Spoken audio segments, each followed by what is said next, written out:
Welcome, ladies and gentlemen, to Premade week number 7. Today, we've got the Gryphon's Menagerie. Whoa, that was poorly pronounced. It's going to be the Gryphon. I'm dying, excuse me. The Gryphon's Menagerie up versus Moe's Gay Bar. I'll be your play-by-play, Justin Cat's Fairchild, and I'm here with GoFrino. How are you doing this evening? Pretty good, Afternoon. pretty good. It's a nice day outside. We're already well into pick and ban, well, into ban, not so much well into picks, but hey, a lot of things already taken off the board to talk about, but we have 3 mages taken off the board in the Zillion, Vladimir, and Morgana, which is pretty interesting. Yeah, most definitely. Morgana, of course, a really strong support we see taken away a lot of the time, but a lot of the time you actually see it taken away on red side to deny that first pick.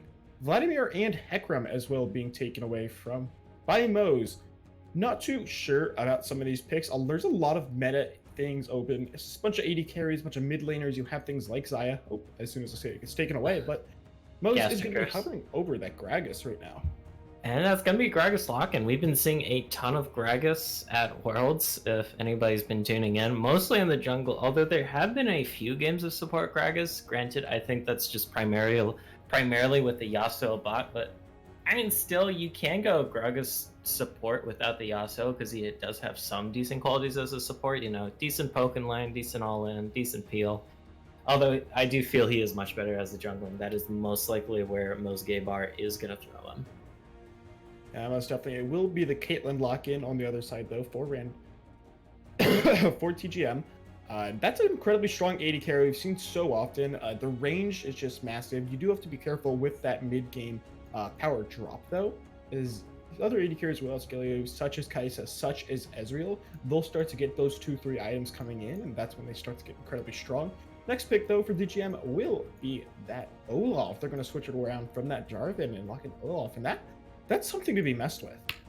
Yeah, Olaf, he's kind of like one of those junglers right now where he's not the super meta-defining pick, but I feel like one of the players who has practiced him a decent amount, you can bring him out as a pocket pick. I do feel like you'd want to pick him later in the draft, though, as a bit more of a counter pick. Granted, the Gragas has already been locked in, so you could argue that it is already the counter pick, although I don't know if Olaf is so much a counter to Gragas, but we'll have to see. It could just also be a matter of comfort as well. Yeah, most definitely. Thresh going to be locked in here, though, for Moe's, and that is an incredibly strong support, but at the same time, Morgana is going to be taken away, so you got to think they knew they were going for this Thresh, and lastly, that'll be the Jinx for that first pick phase here for Moe's. Yeah, very interesting, because Jinx Thresh isn't super synergistic in the bot lane, because Jinx isn't the best with all-in supports, given her kind of weak early lane nature. Once she hits 6 and has that Ultra Mega Death Rocket, then it does make it a lot better. But early on, Jinx, she doesn't really have a lot of burst for trades since she has to really rely on the rockets and maybe a fadeaway zap. But other than that, that's all her damage compared to Caitlyn, who has access to the headshots, the traps, and the Piltover Peacemaker. Yeah, now that that's comboed up with that Zyra as well, that is a hell of a lot of damage in that early game, and even then Zyra, she'll opt for more AP items rather than support, so she'll do a lot in that mid and late game as well if we do end up getting there. But we are into this second ban phase now. It's going to be Orianna and Malzahar getting taken away respectively. Yeah, neither mid laner has picked yet, so it does make some sense to take mid laners off the board, although it does look like the Gryphon's Menagerie, considering also taking away the Jax from top lane. Jax, he isn't super meta, but it could be a comfort pick for the side of Moe's Gay Bar. We'll have to see, but also Jax is a very annoying champion, because once he gets that Shojin, it doesn't really matter how far behind he is. He's just able to spam things out so hard that he's kind of really obnoxious. Yeah, definitely. Gryphon and Jax going to be the final 2 takeaways there. And hovering over this Victor now, we see Victor kind of get picked a little bit more. He hasn't been picked too much, but after those recent buffs where he has the slow, of course, on his W and on his E now with that upgraded Hex Core, he's starting just to see a little bit more plays. Yeah, I do think part of the reason why we haven't seen him as much, I don't know if they fixed the bug yet, but there was a bug upon release where his slows weren't applying properly. if Riot has fixed that, then that is a very huge boon for Victor. But if not, it kind of sucks. But if they're able, the Phoenix Menagerie is, or sorry, the Gryphon's Menagerie is able to make this Victor work. I mean, that's pretty good because you can still flex the Victor top if you want. Granted, I do think it is more likely going to be a mid lane Victor, especially after the previously mentioned changes. Yeah, most definitely. It will be Aurelia and hovering over this Veigar now for Mosgay Bar. And Aurelia, of course, can be flexed between that mid and top spot. But with the Veigar lock in, it's probably going to be top and Veigar in the mid lane. Yeah, probably. Unless Mosgay Bar wants to pull on like some 180 backflip flex pick supreme on us, but I'm throwing that out in the realm of probably not happening. But we might be seeing the Renekton here. We will be seeing the Renekton here from the Gryphon's Menagerie. Very interesting, but Renekton, I believe he does have a strong matchup into the Irelia, at least early on. Yeah, most definitely. And just looking at these two team compositions, you have TGM, who has this kind of early game team composition. You have the Renekton, you have the Caitlyn Zyra bottom lane who's kind of just going on you, and also this Olaf who just wants to look for a lot of early invade potential and try and get that level 6, that Ragnarok, and start to run people down. While on the side of Mosgay Bar, you have this kind of late game composition. You have the Jinx and Veigar to sit and scale back Aurelia to kind of hold you through that early game, and Gragas will sit there and just get tanky as well. It's going to be interesting to see how these two teams take this game. Yeah, and going back to your point about Olaf running through, it's actually very interesting since Mosgay Bar picked the Veigar into this composition that the Gryphons have drafted here. But the thing is with Veigar, one of the reasons why he's so powerful right now is that his cage is on a semi-low cooldown. It takes up a huge portion of any lane or jungle path, and it has that huge ass stun. But if you pop the Ragnarok on Olaf, you kind of don't really care about that. So I'm going to be interesting to see how that works out here for both teams. Yeah, most definitely. And now let's break down some of these lane matchups. Starting with top lane, you've got the Aurelia versus Renekton matchup. Of course, Renekton there to try and help them scale or try and get that early advantage, while Aurelia just hold the rest of the team. Yeah, we will have to see, because Irelia, even when her early game is considered weak, basically her kit just has so many outplay tools that even in disadvantageous matchups or situations, she can swing it in her favor with optimal play. So that will be something to pay attention to, although I will agree with you, it is probably going to go over to the Renekton, at least early on. Once we see that Triforce come in for Irelia, plus a Tiamat potentially, the matchup is gonna probably flip over on its head. Of course, of course. Now moving on over to the jungle, we've got the Gragas up versus Olaf. Of course, Olaf, once he's able to hit that level 6, he'll have that Ragnarok unlocked and start to be able to run through people, but Gragas still has great gank potential. Yeah, and that's what I think Mosgay Bar is really going to leverage here, because Olaf early on, he has good counter ganks from what I know, but he isn't really the best ganker unless it's free, because you're just running at them with at best a chilling smite and some axes you're hucking at him. He does have help from the laners in terms of CC. You do have the Ruthless Predator from Renekton, the Gravity Field from Victor, and of course Caitlyn and Zyra bot both have some decent CC of their own. So that might be enough to enable the Olaf, but we'll definitely have to see. Definitely keep an eye on that jungle. But now moving over to that mid lane, you got the Veigar versus Victor, and you touched on a little bit about those Victor changes had come through. I'm personally not too sure, but if they do, who do you think takes this lane? Victor into Veigar. I'm not terribly sure because I haven't seen enough of the new Victor with the new changes. I mean, a lot of him does play the same, but the biggest thing that I know some people have talked about is like itemization might have changed up, and that's going to really affect the matchup. And a lot of the times we have seen Victor in the past year have been with that like Klepto semi-tank to full tank build top lane, where you just abuse it into melees. And while Veigar, he isn't the longest range mage, he's certainly not melee, so we'll have to see.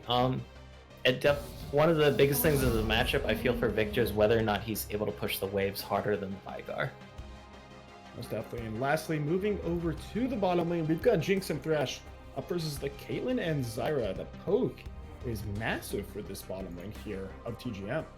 Yeah, and TGM, they're really gonna have to leverage that poke because if a single hook lands onto Zyra or Caitlyn, they are most likely gonna die because with how squishy Zyra is and how low Caitlyn's base health is, even though Jinx isn't really known for a burst and great pairing with all-in supports, with how squishy the Gryphon's Menagerie bot lane is, it doesn't really matter, especially when you consider that Thresh will have a decent amount of damage of his own between the hook, flay, auto, and ignite.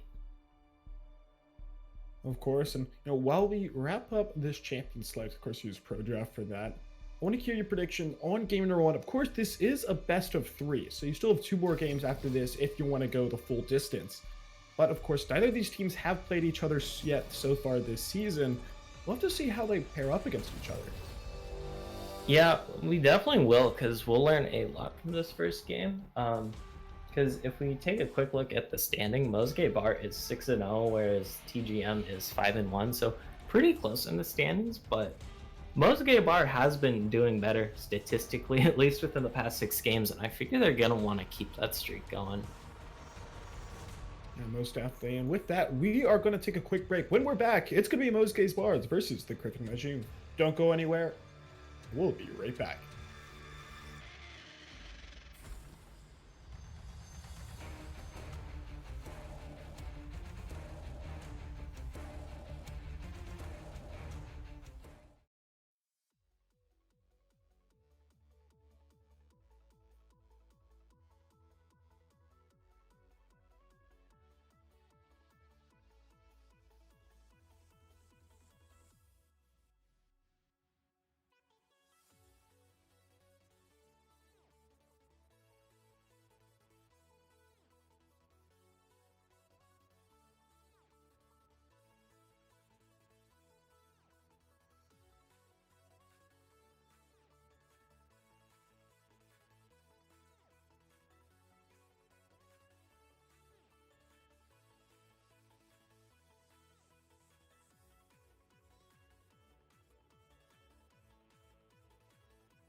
Welcome back, ladies and gentlemen. It's game number 1 between TGM and Moe's Gay Bar. Of course, once again, I'm your play-by-play Cats, and I'm here with Go Perino.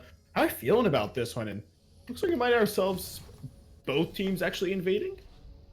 Yeah, they're not gonna meet each other though, is the thing.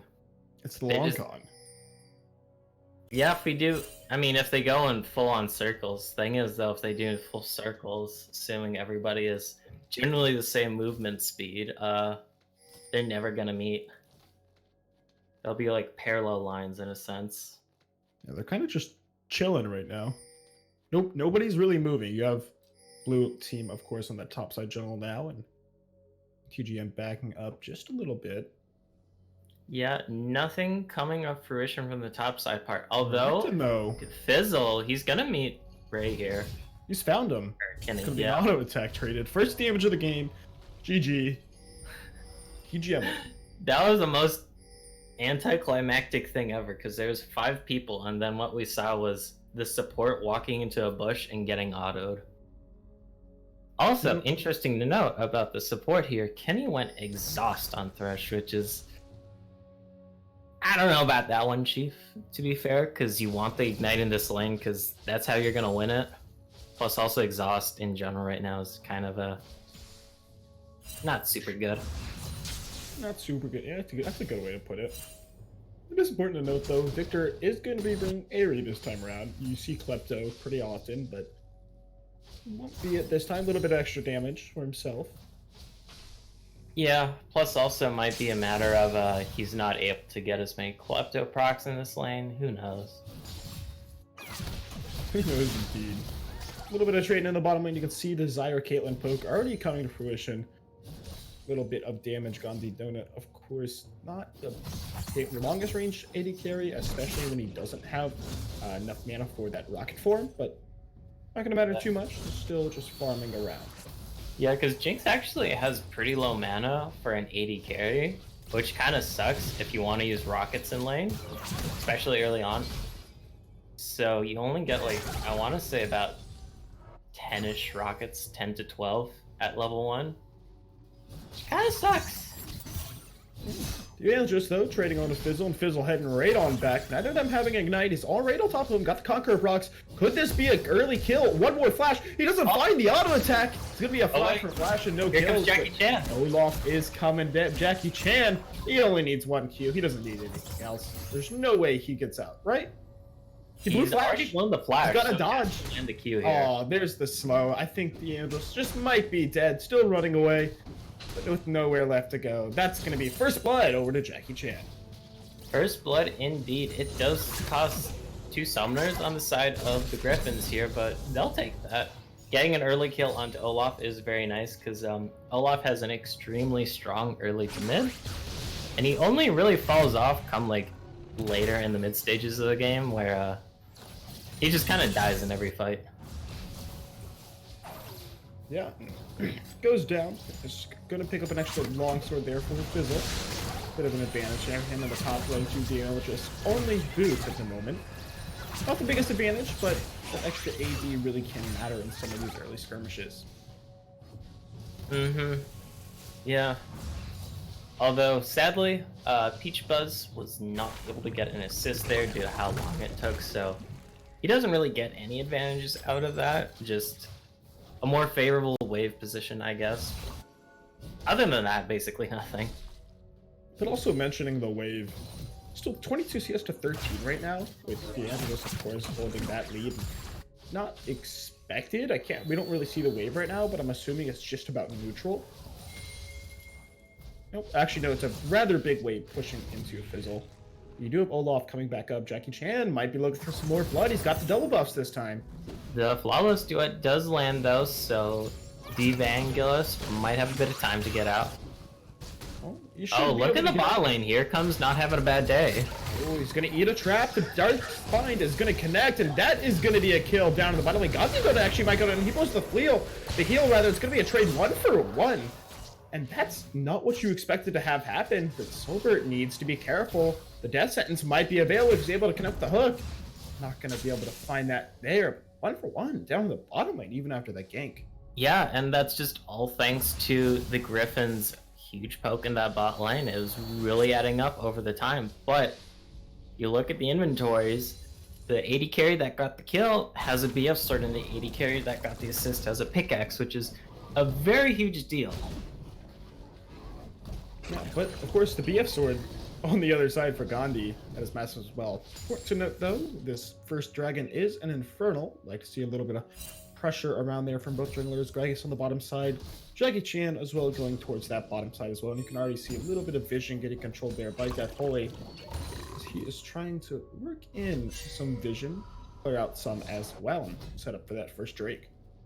Yep, both teams are definitely going to be eyeing that up. In general, we've been seeing more priority in the bot lane here for the Gryphon's Menagerie, but on the side of Mo's Gay Bar, haven't really had all that much priority in the bot lane.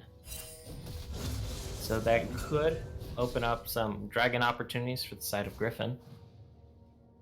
And you can see right now as well, Jackie Chan was sitting on that blast cone. He was looking for a gank, but Gandhi and Lin did not walk up far enough to get that gank. Hold back up, we'll farm a little bit. Gragas is now on the top side of the map, so that Infernal is free for the taking.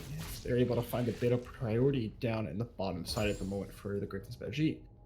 Yeah, it should just be free in general if they know that not having a bad day is top, but there's no wards in that blue side jungle, well, blue side top side jungle, so probably a big question mark as to where the fat man is right now. And you've got to be able to respect all the lanes because you don't know where he is. You have a bit of vision going on the bottom side that might be able to spot him out, and you can see a little bit more cleared, of course, trying to figure out where they are because where the way champion's position. But right now, I think Jackie Chan, oh, he was just clearing out a ward. Looked like he might have started it, but he's going to back off and give the respect that needs to be desired when you don't know where the fat man is. Yeah, although not having a bad day, I believe he did move into that vision of that red ward that was just placed by Jackie Chan. So now they do have the information about his whereabouts. Gonna eat a bind there, almost gonna walk into that trap. The trap just slightly misplaced, and that had hit. That would have been a kill probably onto Gandhi Donut with a headshot from Solbert. He's got that pickaxe, he's got a decent amount of damage, and already another pulled over Peacemaker connecting. Hauled up, Fizzle actually getting stunned up under the tower. He's taking extra tower shots. The Ambush cannot fight this Vanguard and not even use. And that's a solo kill up top lane for Fizzle. Yeah, the Dominus was clutch there in order to keep him alive, because had it not been for that little bit of boost of health, I believe there is a world where Peach Buzz might have died. Might have been a 50-50, who knows. But in either case, popping the Dominus ensured the kill there. And now there is a 1-0 Crocodile in the top lane, which is going to bode well for him since he does kind of have to make the best of this early game.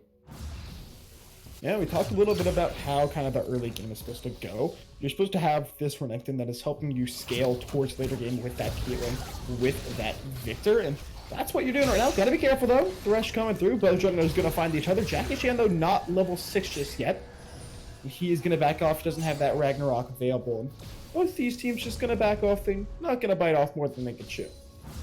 Not more than they can chew, indeed. Since I mean, if you look at Solbert's mana, he has literally nothing in the tank right now to give, so he wouldn't really be able to do much. And the bot lane from the side of Mo's Gay Bar was a little low health and under tower, so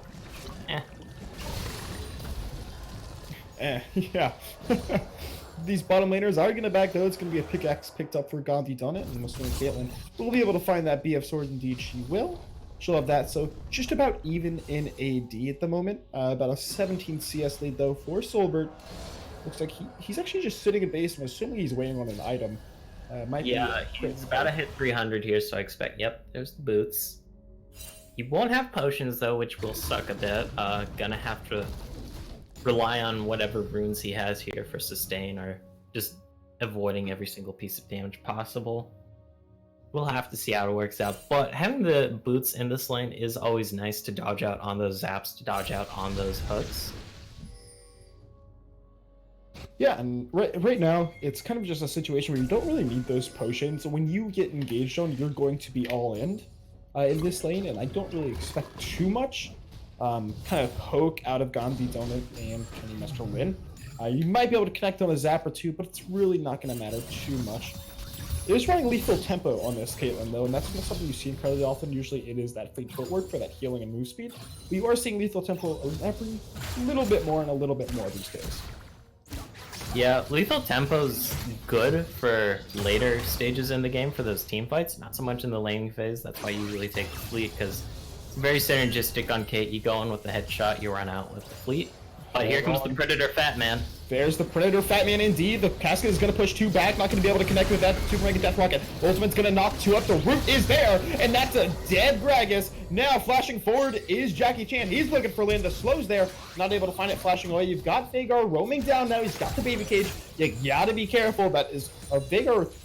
You know, he doesn't actually have too many items at the moment, so he could be in trouble. He could be the one. Instead, the trap not going to connect, nor are the roots. That is going to be pretty big advantage over the TGM here. Yeah, in the end, a 1-for-0. A lot of summoners blown all across the board, but that's TGM coming out on top, and they're going to be feeling nice about that one for sure. Oh, the stun lands. Oh, he might be in trouble, but you can see the damage is just not enough just yet from this Vhagar. And, oh, there's the death sentence, though. There's the Primordial Burst, finishing him off. Is Kenny Master Lin. Gandhi Donut actually flashed in there. Body kill. Now looking for kills. He's popping out the ultimate. The flash forward is going to be able to find the body slam. He is still running away for dear life. Baby Cage is there. And Molly Glowcat is able to finish him off. Sulfur, I don't know what you're doing so far up. Maybe it's Kenny Master Lin's problem. He's able to walk away just barely safely, as is that Thresh. And, hey, top lane, we just got chilling. Yeah, it's just the play-by-play team fight cast that never ends, it seems, with all this action happening across the map. Because it all started off with that one gank and counter gank in the bot lane, then all of a sudden the mid laners are down there. Then all of a sudden, more people get caught out, and next thing you know, it's a 2-for-2, I believe. 2-for-2 there, and well, important to note, up in the top side, not much went on there, but you do have D'Angelos who's been able to continuously shove in. Bull see his lead, and he's actually able to force the teleport there out of Fizzle, so you're going to have this Aurelia with TP advantage for the next 6 minutes as well. Yeah, which is very huge, because the Ad Infernal is still up, so if you're able to force a play, then bring down the Irelia and force a 5 versus 4, win a team fight, get yourself an Infernal, that's going to be pretty big, especially when you consider the scaling we talked about in that champ select.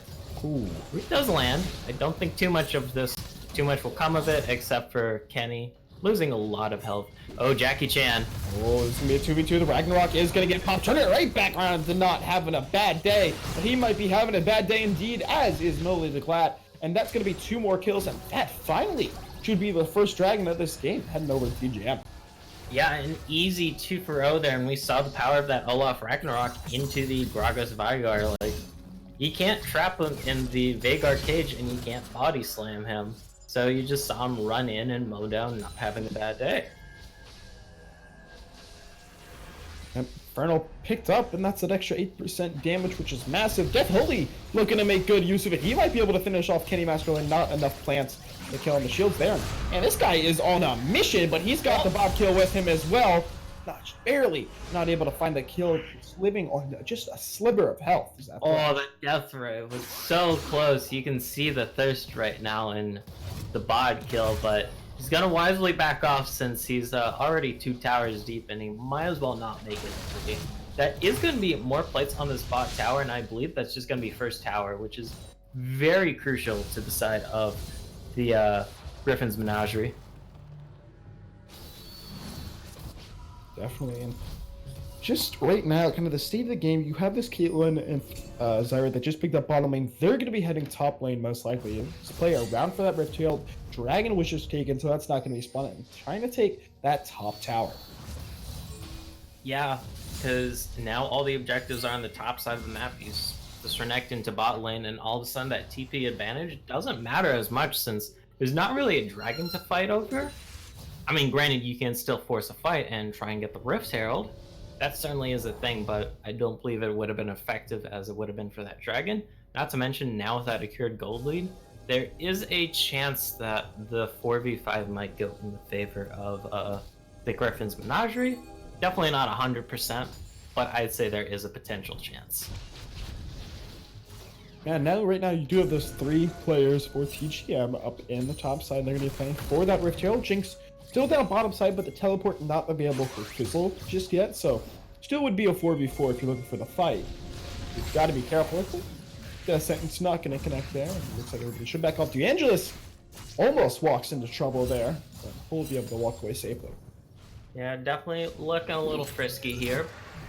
But with all these people in O, the Predator's actually popped, but it doesn't look like not having a bad day is going to go into it. But going back to the other point, we have all 5 members here, or 4 of the members here in the top lane right now for Mosgay Bar. Which is very interesting because it means Peach Buzz is in an island on bot lane. Oh, Jackie Chan.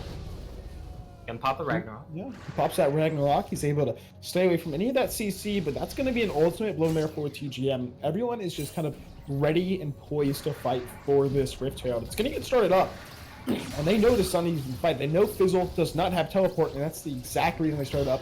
Jackie Chan no longer has the Ragnarok. Even though the advantage right now is over to TGM, they might just lose this Rift Herald. Vanguard, though, is rotating down bot lane. This is not what you need to do. Next on the Caitlyn. Silver's got to use that flash to get away. Vanguard dead, traded right back. Teleport coming on in. You got to be careful, though. The Angelus is in deep. He gets shut down. It's 1 kill already over to TGM. The quad kill is on the run. The Zap is able to finish off, and Silver goes down. Or, excuse me, Silver stays alive. Rift Herald finally picked up by Mosgay Bar. And that's the fight they were looking for. Yeah, Mosgay Bar able to come out on top of that 1-for-1, and the Rift Herald is certainly nice. We're gonna have to see how they use this Rift Herald though, because it is gonna require proactive usage, unlike that Infernal Dragon. Speaking of proactive, that is a flash blown out of death. Oh, and that's one more auto attack. He doesn't even need it. He's gonna use that ultimate to shut down Kenny Masterlane. That should be mid tower here. They're able to pick it up. Of course, it's Caitlyn 3-0 and 2 now. Has that Infinity Edge? Has the Berserker Screeds? It has that siege potential.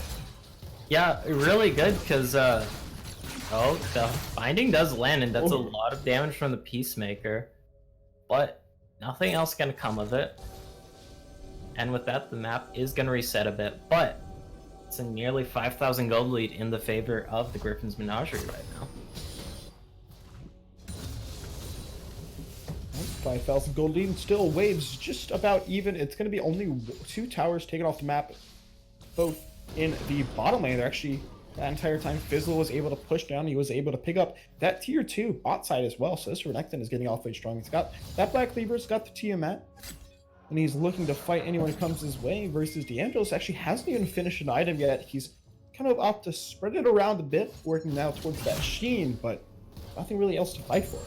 Yeah, he will have to Triforce pretty soon, though, at least. He should be about 500 gold off, I want to say, if I'm going to guesstimate. I don't know. Either way, though, yeah, it is going to hurt him a lot right now. I can kind of understand the Executioners calling into that Renekton, thanks to the con. There's the Rift Herald dropped in the mid lane. We'll have to see how much work it gets done on this mid tower. Yeah, this is quite an aggressive Rift Herald. You have 4 people rotating back and forth. At most, you're going to get 1 smash, and that's about it because the wave clear from TGM is just so strong. The Victor, the Caitlyn, and yeah, that's just about all they're going to get. Maybe it was to set up for this Mountain Dragon. Indeed, that's exactly what it's trying to do. You're going to get a bit of priority in the mid lane because of that, and now you're going to try and split this up. This could be a full 5-on-5. Diamond has his teleport coming up soon, and he is going to be TPing in, but that might be in a risky situation. Gravity Field thrown down the rune, and that is a dead Aurelio with nothing to do. You cannot go in like that, not having a bad day. The next to go down, it's a double bill for Peach Punch Pistol. He's able to trade 1 back to Veigar, but it's not really going to matter. No jungler, and this should be another dragon heading over to TGM. Yeah, and a really hardcore punish there coming out from the Gryphon's Menagerie there, because they recognized, hey, we have this inside path, we can split them up a bit. And we saw the backline of Gandhi Donut wasn't able to do anything at all for the first bit of that fight. The only thing that happened was all 5 members of the Menagerie dogpiled onto not having a bad day in Evangelist and just absolutely blew him up there. He had a fantastic play there, and just a big mistake from Diamogilus as he just teleports into 4, more or less. They throw it on the gravity field. You've got Death Holy, he's able to root. You have the trap right on top of it as well. And even Peach Bud Fizzle gets in on the action. He throws the stun down and kind of just loses that team fight for it. He is able to finish up that Trinity Force though, so a little bit of a power spike, but nothing near what Peach Bud Fizzle is at the moment. Yeah, and it looks like Peach, Buzz, Fizzle is building towards the Shojin now, I want to say. I believe Kindle Gem builds into Shojin, although that Longsword doesn't, so I might be wrong here. We will have to see. In any case, though, this top tower under siege, and oh, he fancies a trade here. He does have the own 4 Triforce Power Spike. Let's see. Yeah, and while he has it, the Black Cleaver, the Tallies, and the Tiamat, all on the side of Fizzle, plus that Kindle Gem with Longsword, the advantage by far goes to Fizzle, though the XP is still just about even. Both level 12 and still about a 30 CS lead over to the Angelus, and that is something that matters a lot because that puts them just about even in items, even with a small advantage currently over to Renekton. Small advantage indeed. Stun misses out. And yeah, even though this Renekton's 3-0, the fact that it's only a small advantage is pretty big. And he's getting out-traded now, which is the power of the Triforce Spike on the Irelia. Yeah, the thing is, we kind of just haven't seen Fizzle really committing to anything. He's been taking the trades and running away, and henceforth he is losing that HP just more or less for free. Gandhi Donut, gonna take a bit of damage. Death Holy now ultless. Jackie Chan able to dodge away from that Death Sentence, but a bit of an axe is gonna trade a bit of damage back. Oh, okay. That Vigor Cage was half a pixel off of stunning Death Holy there, and if that lands, that's one very dead plant. But thankfully for Death Holy, he's able to get out with his life, which is the preferable alternative. Preferable indeed. That's going to be the Vanguard's Edge popping off. Got to be careful. Might be able to stun him under the tower. This is such a deep dive. The Angelus, you cannot do that. Both live at next to no HP, and you've got to be careful. Got to be wondering, Angelus, you're playing just a bit too aggressive. Yeah. Thing is, though, that was a very close trade, so even though this Irelia is 0-4, she's starting to come online, which is very scary for the site of the Gryphon's Menagerie. Oh, the hook lands on the Jackie Chan. Connecting on in, a lot of damage on the Jackie Chan. Gotta be careful. Look at the damage that's connecting there from Solar. He actually walks into the trap. You've got Victor coming in the backside. He's got Flash. He's got Cleanse, but opting to clear out that ward first, not going too aggressive. Yeah, so interesting thing to know is that Jackie Chan went for the immediate Spirit Visage after he finished his warrior there. So he's gonna take like no damage out of Mowgli the cat and not having a bad day. So even though he ate all that damage, he didn't really eat anything because he's that much of a thick boy, so to speak. That much of a thick boy.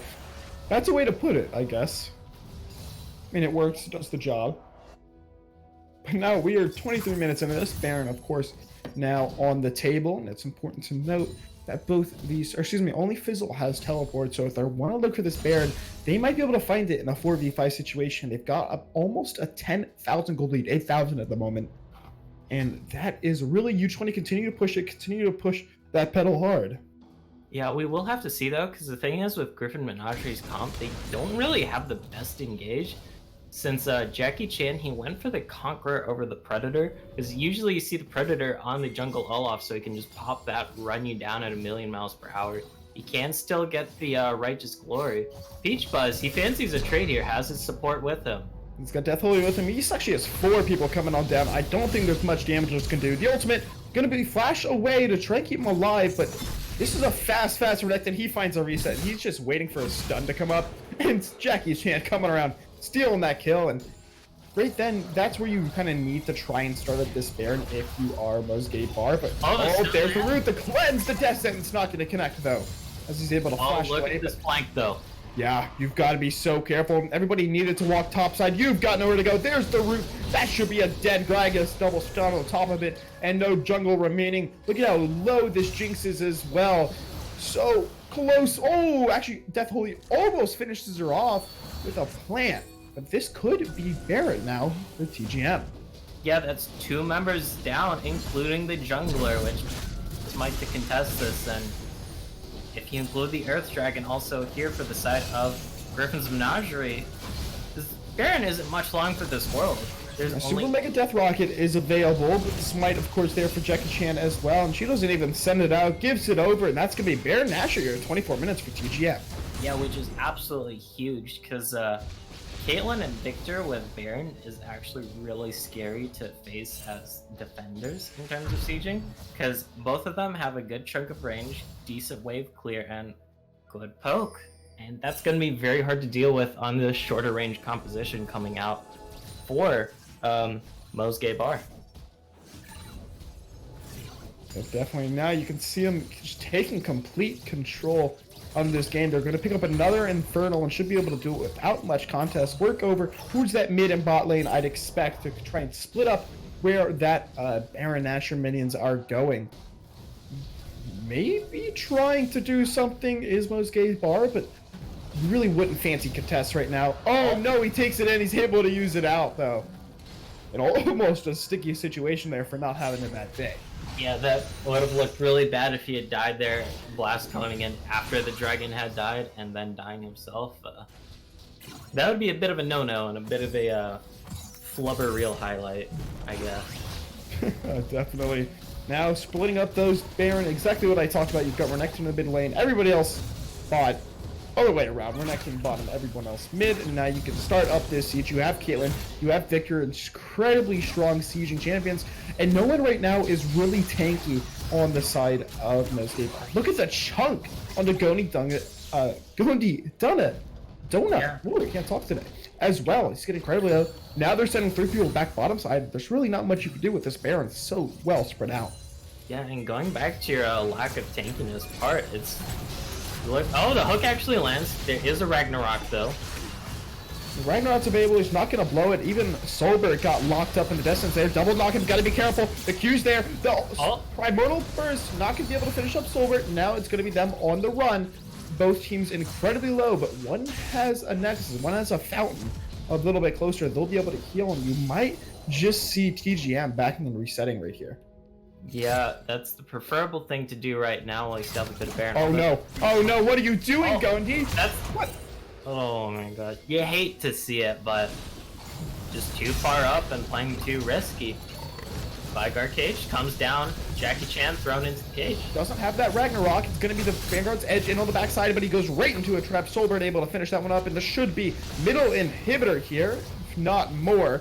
Heading over to the side of TGM, flashing in. He's able to find the buy, but he goes right into it. Should be able to back a trap down. A lot of damage. You got Peach Punch Fizzle coming in on the backside. He's going to be able to finish off one. He's looking for two, and that's going to be an ace there for TGM, and that could easily be this game. Yeah, there are still Baroned up minions right here in the base. These towers not much long for this world. Look at how quickly they're falling with this airstrike. Oh god, these Gandhi Donut. You've got to be so careful with that damage. It's so much right now. Even Solberg wants more blood, and he's able to find it, flashing on it and finishing that kill. And that's game number 1, going over to TGM in such a dominant fashion. Yeah, it was very close for a while, but we just saw more and more advantages being inched out by the Gryphons here, and eventually just amounted to that huge gold lead, amounted into that Baron, and then next thing you know, the game's over.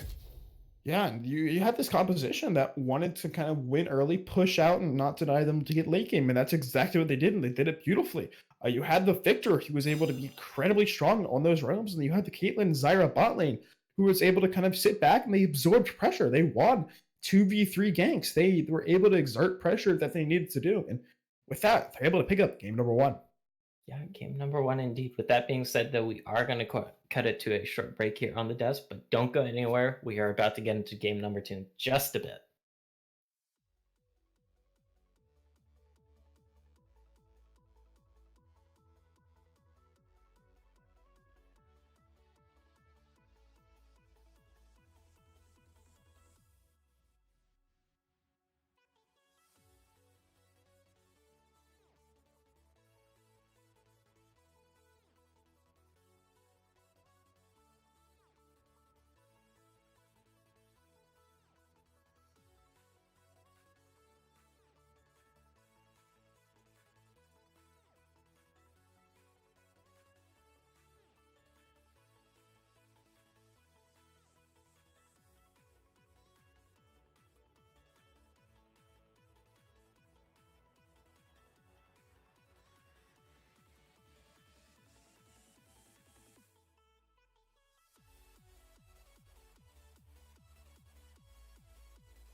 Welcome back, ladies and gentlemen. It's TGM, it's Mo's Gay Bar, it's game number 2 with TGM with the 1-0 lead. Once again, I'll be your play-by-play for this afternoon, cats, and I'm here with Gofrino, and we're already pretty deep into this champ select. Yeah, a lot of picks and bans that we saw from last game are taken off the table again, or for the first time. No Gragas this game, no Caitlyn this game, no Olaf this game. But that is going to leave the Hecarim open that was banned away last game, and we see the uh, Phoenix, the Gryphons immediately grab it. Yep, and it's going to be few bans taken away. You're not going to see Olaf this game, nor will you see that Caitlyn or Gragas.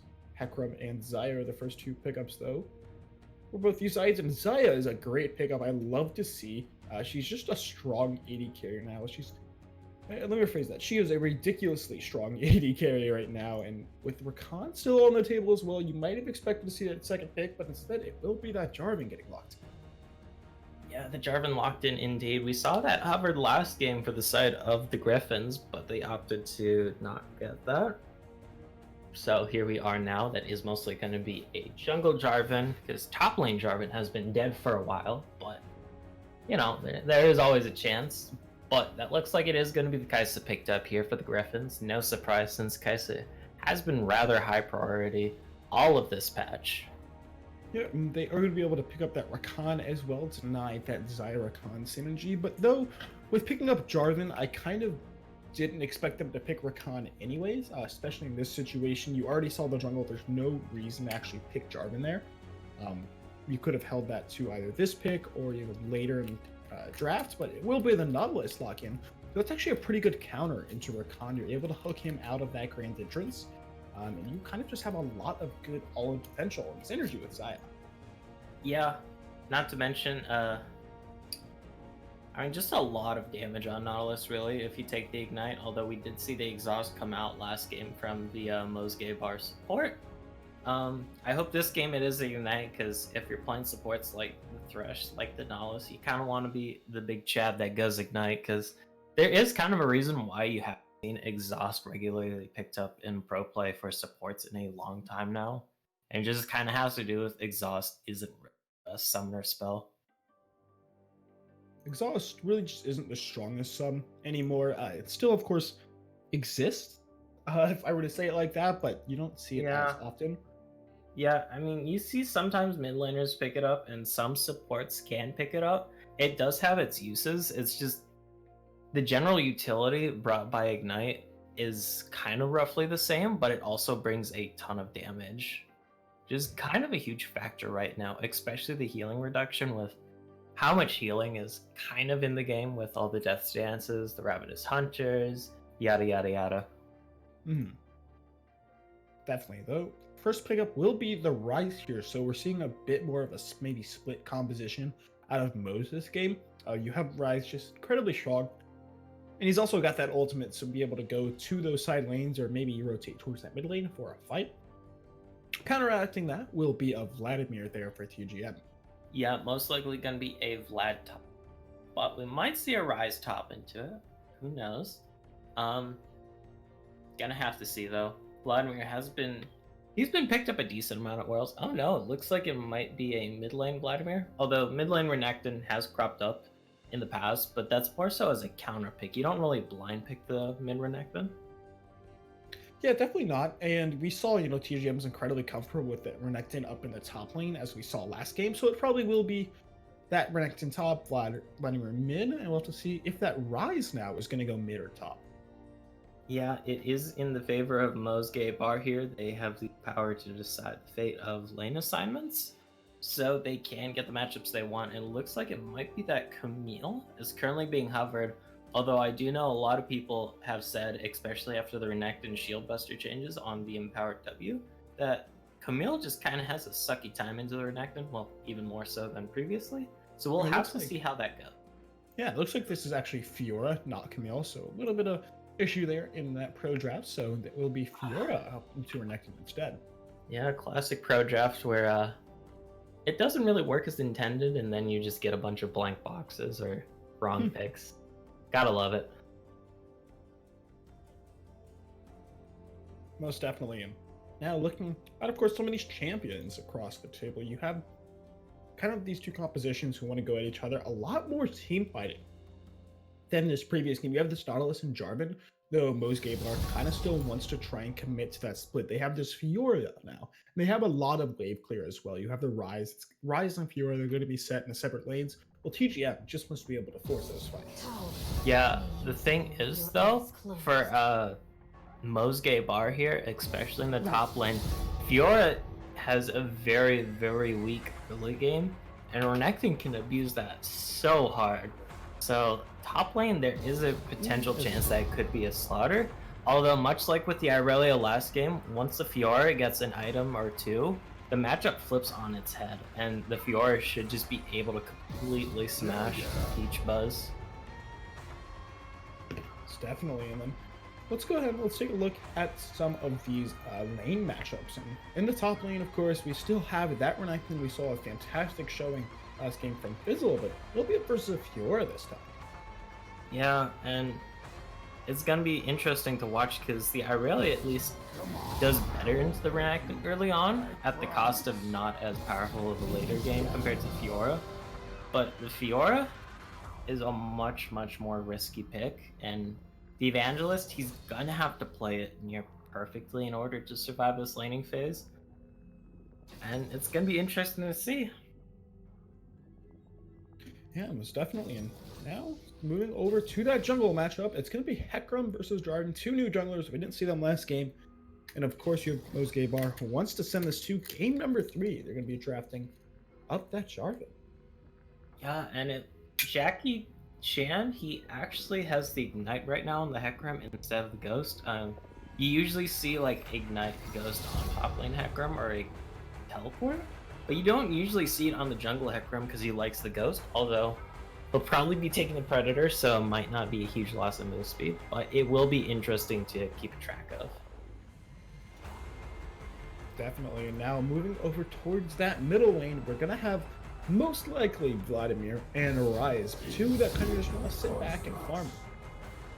Yeah, and I don't know how this matchup goes, although I believe in the last mini rework, Rise lost his shield, which was kind of very crucial in the matchup, since we all know Vlad level 6 burst, where he just drops the ultimate, and then he hits you with that third charged Q, and then he just kills you. So we'll have to see how that works out, because we already see the bod kill hovering with that Ignite, whereas Mowgli the cat has the teleport. Yeah, and that's what we might see this game. I think I touched on it a little bit. Is kind of that split push presence we're going to see out of the Rise and Fiora. Mosgaber, of course, it's one of the harder compositions to pull off as a successful split, and especially in a 5s environment. But we'll have to see how they adapt to it. Lastly, let's move over towards that bottom lane. It's going to be Xayah and Nautilus up versus Kai'Sa Rakan. I'm really interested to see why the Xayah Rakan wasn't picked up here. Rather, it was Nautilus, or excuse me, Jarvan picked as that second pick on the red side. Yeah, which was very interesting because we had already seen the Hecarim jungle. What we assumed was a Hecarim jungle. There is always potential for Hecarim top, but I digress. It potentially just might be a case of Mosgaber, they aren't as comfortable in the Rakan, or they wanted to force Gryphon's Menagerie onto the Rakan where they themselves might be less comfortable. We'll have to see, because giving up the power of the Xayah Rakan lane is absolutely massive. Because there's a reason why whenever one of the lovers duo is meta, you'll still see the other as long as the other isn't complete garbage tier. Because that boost of power is just that high. Yeah, most definitely. But that is going to be it for that. When we're back, it's going to be game number 2 here between TGM and Mosgaber. Don't go anywhere.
Welcome back, ladies and gentlemen. It's game number 2 here between TJM and Mosgate Bar. And, well, TJM up 1-0 and might be looking for a bit of invade. You got Nautilus bugging out a bit there, but they might run into each other this time, though. There is that ward. Yeah, although we saw what happened last game when they ran into each other, a single auto was exchanged. And this time is going to be a bit different. I wonder if that was in the vision here for the side of Gryphon's Menagerie? Because I feel like it was, but part of me feels like it wasn't. But either way, neither team has met up quite yet. But there is still... He walked over that ward. Yeah. Oh, right, they walked over the ward. Okay, I didn't see that. Because their fat bodies were kind of blocking it. I think Fiora has reset now, so it's about uneven. They're still sitting in that bush nice and deep as well. That is extremely... They're chilling. Renekton finally took it back, and they're fanning out. You gotta be careful. They're gonna meet each other. It's a 5 versus 3 though. Big knockup though. Look at the damage. That's 1 kill already. First blood over to Renekton, or Rakan rather, trying to flash over the wall, but you have the flash forward and the KS there by Vladimir. 2 kill advantage. Nice and early. What just happened? Oh, yeah, I agree. What just happened? Because to also just consider the fact that they might still be there and randomly decide, hey, let's just keep every single member of our team in this bush, and then I'll walk as 5 into that bush. That is some 200 IQ stuff right there, because it's like they could have easily gone into that bush and recalled. And then that would have put Peach Buzz Fizzle on the back foot, because he'd either have to teleport to lane or be in an extreme EXP disadvantage, either which is very favorable. But in the end, that actually works out very well for the side of Gryphon Menagerie. Yeah, now it's actually giving the bot lane an advantage as well. 11 CS to 1 early. The wave, of course, is crashing in, but they're able to zone away from that early XP and that early CS. So you're going to start to build a slow lead up until like maybe you get a little bit of jungle pressure there from Shady Gecko. Yeah, and there's also 2 assists that went on to Solberg too, which is going to be nice for his first back, because you already see he has a 150 gold advantage, so that's refillable if he wants. But also for whatever legend stat he took, that's going to be 2 extra stats, which is going to help him get that up a bit earlier. Either way, though. And you're seeing Evangelist trading pretty heavy again. He really likes to trade up here on the top side, but already he's kind of seeing the downfall. He took a tower shot already, playing a bit too aggressive in a wave that just might be a bit too big. Jackie Chan. Yeah, you've called it there as well, but Wave not in the greatest position to look for a gank, and he's going to be resetting. He shouldn't finish this off because that could be a counter gank. But now you've got Shady Gecko coming in the backside. Gandhi Donut is walking on up. The knockup is there, but isn't going to matter. Soulbird is flashless, and he gets shut down. Up next is Death Holy. He gets pulled in by the judge. He flashes away. Flashing forward is Gandhi Donut, and not able to find the kill. Blows flash and heal. Oh, boy. Able to find the kill. Yeah, in the end, though, a really good gank coming out from Shady Gecko, realizing that those laners were just extending a little too far and punishes the bot lane. It's going to be very crucial here for Gandhi Donut and Kenny, since they were on the back foot, but with that play, you now have a kill in Gandhi's pocket here, and they're able to get a little bit of play. And another kill, because... not really sure what I just watched. Death Holy, Kind of goes in, but here we go. Jackie Chan in the mid lane now. Going to push Gecko back. The Ignite might be able to tick down, but I don't think it's enough. One more tick actually finds it. Jackie Chan with that kill. And another kill there over to TGM. Even a kill is now. Gold lead really doesn't matter either way. It's about 100 less than 100 at this point in the game. And we're seeing a lot of skirmishing across the map so far. Yeah, I mean, we're not even at 5 minutes, and there's been 6 kills on the board, which is a... hefty amount, to say the least. Oh, here comes Jackie Chan to the top lane, though. Jackie Chan is there. Low, so low is Peach Bud Fizzle. D'Angelis blows that flash out, so that's going to be a flashless Fiora for the next time Jackie Chan wants to go up top side. Yeah, really good by Jackie Chan. They're not able to get the kill, which kind of sucks, but hey, able to get out the flash, which is going to be nice. Going to lower the aggression potential from the Evangelist. And if he ever wants to visit top lane again, hey, no flash means a lot less opportunities for this Fiora to escape you. Definitely. Now, still shoving on in this lane. Blue buff finally picked up. That's actually his first blue buff he's picked up at the game, and we're 5 minutes in. You can just tell how much skirmishing there's truly been so far this match. Yeah, I mean, he's been involved in 2 kills, but he's also died twice, which is a little unfortunate. But you do win some and you do lose some. That is the nature of competitive games. I mean, yeah, true. Is a factual statement. Very factual. I would wholeheartedly agree with you. For every winner, there's a loser. Yeah, but either way, things have calmed Unless down. you want participation awards. Yeah, I participation. don't know. I think the guy that earns the participation award is kind of a loser. Kind of. It depends on what kind of participation you're talking about. Like, oh, here comes Shady. Oh, nowhere to go. No flash though. Oh, survived. Yeah, still the Rise is coming up though, and he's porting on in. He might be going in deep. There's nowhere Peach wants to go. Actually goes through the wave. DeAngelis wants it, but he knows it's too greedy. Just finish up the wave. He actually heals a lot. Will he be able to find the Stone Tower? Yes, he will. He stays alive for so long, and he's actually able to trade a kill back. My goodness.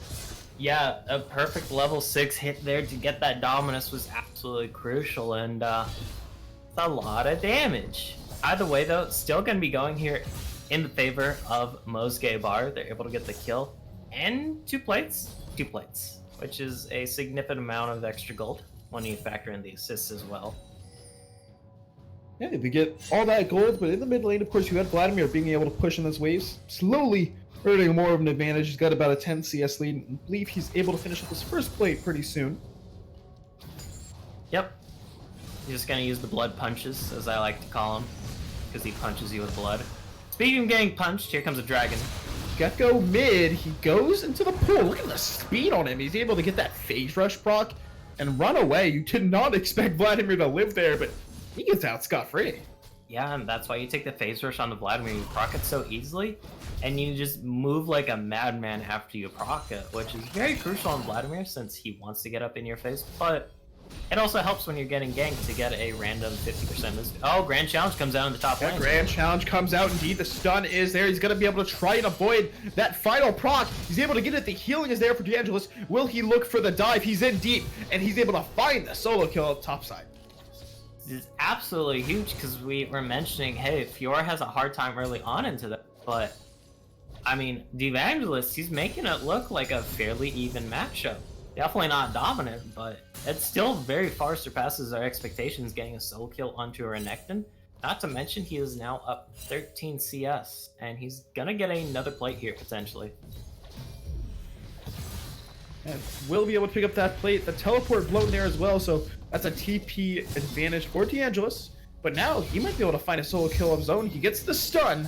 DeAngelis still on the run, no jungler nearby. He's able to walk away. There's no stun. Well, there was a stun, but he had to wait on it because DeAngelis can always proc the parry.